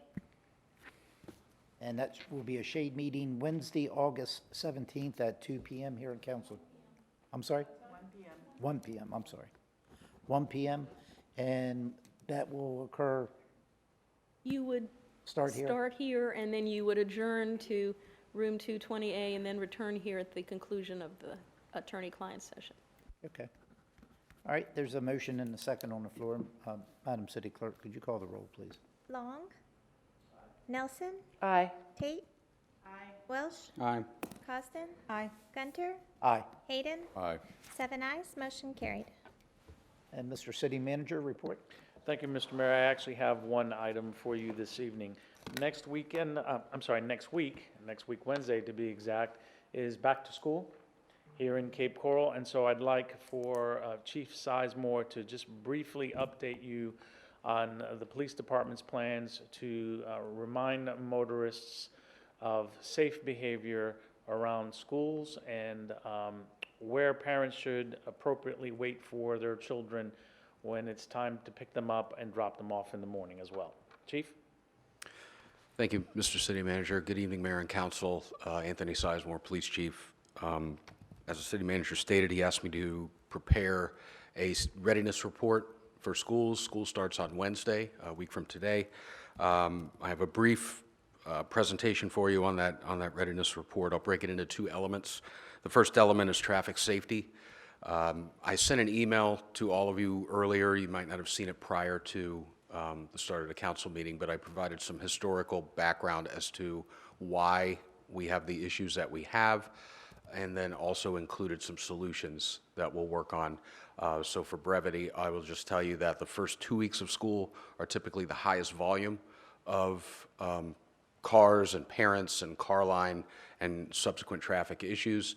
We have our patrol officers that work that particular area around the schools. We have schools in every one of your districts. Our traffic unit augments patrol by being in the area, and our school resource officers work hand in hand with school administration to work on acute issues that occur at the school to ensure that we can get cars in and out.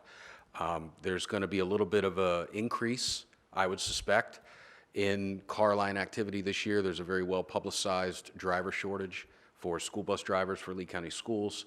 So preemptively and also as a reaction to some of the measures that the district is having to do, I suspect there'll be some frustration from parents, which may increase the volume of car line traffic. Over the last 20 years, there's been quite a shift where the majority of students used to go to school via the bus, with a very small percentage being car line. Over the last 20 years, there's been a complete shift, where a conservative estimate would be 75% of our school students are brought to school via parents or guardians through car line.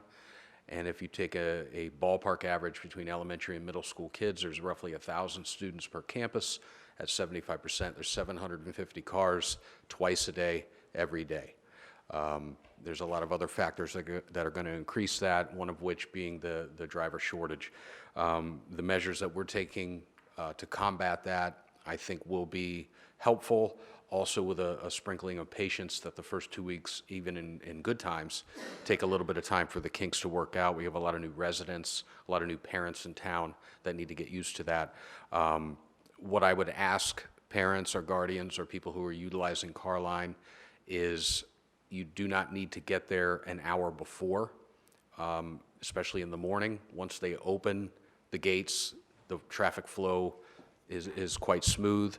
Same with the afternoon. Not everybody can be first, no matter how hard you try to get there.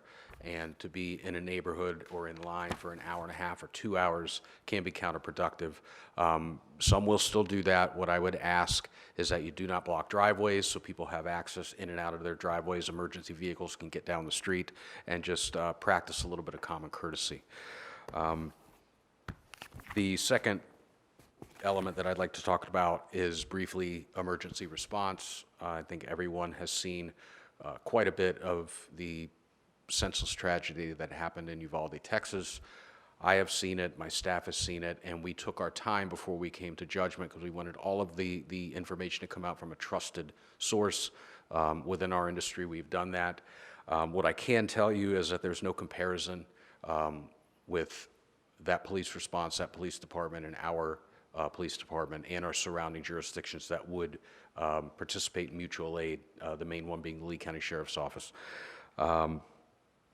Just for context, it's a 6-person agency that did not have an adequate incident command structure. 6-person in total. Our SRO unit itself is 30 plus, with 3 supervisors, 3 sergeants, a lieutenant, and we train considerably.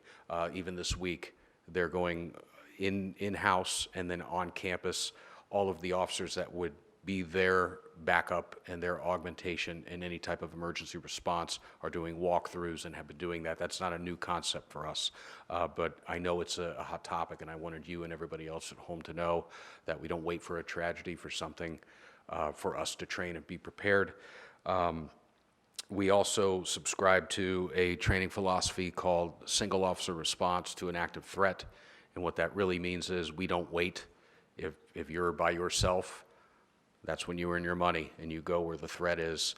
The school resource officers know that. The officers that work the zones in the corresponding neighborhoods to the schools are aware of this, and there is no hesitation, there's no waiting should there ever be a tragic event. But more importantly, what we have is we are one of the few police departments in the country where our SRO unit subscribes to an organization called ATAP, which is the American Threat Assessment Professionals. And what that means is we work with the school staff, the guidance counselor staff, and we are trained to identify issues before they become actionable issues. So we try to intervene when we see warning signs and try to get these children into the continuum of care to get these circumstances before they develop. If you look at some of our more high-profile national incidents at schools with violence, people come out of the woodwork that there's been law enforcement contact, there's been not very hidden social media presence, and even physical altercations and warning signs that have happened. And our officers are trained to identify those, and they take that training and they know where to act when we have something like that. So I feel very confident in the readiness, both from a quality of life and traffic standpoint, but also from an emergency response component. I'm available for any questions if you have about that or anything in relation to our readiness for next week. Thank you, Chief, for that update. Councilmember Hayden? Chief, thanks you for all your proactive efforts in keeping our students safe. That's obviously a high priority. Quick question on what you said about the number of students that are maybe being driven by their parents. The Lee County School District website says that 72% of the students are transported by bus. So are we that much different?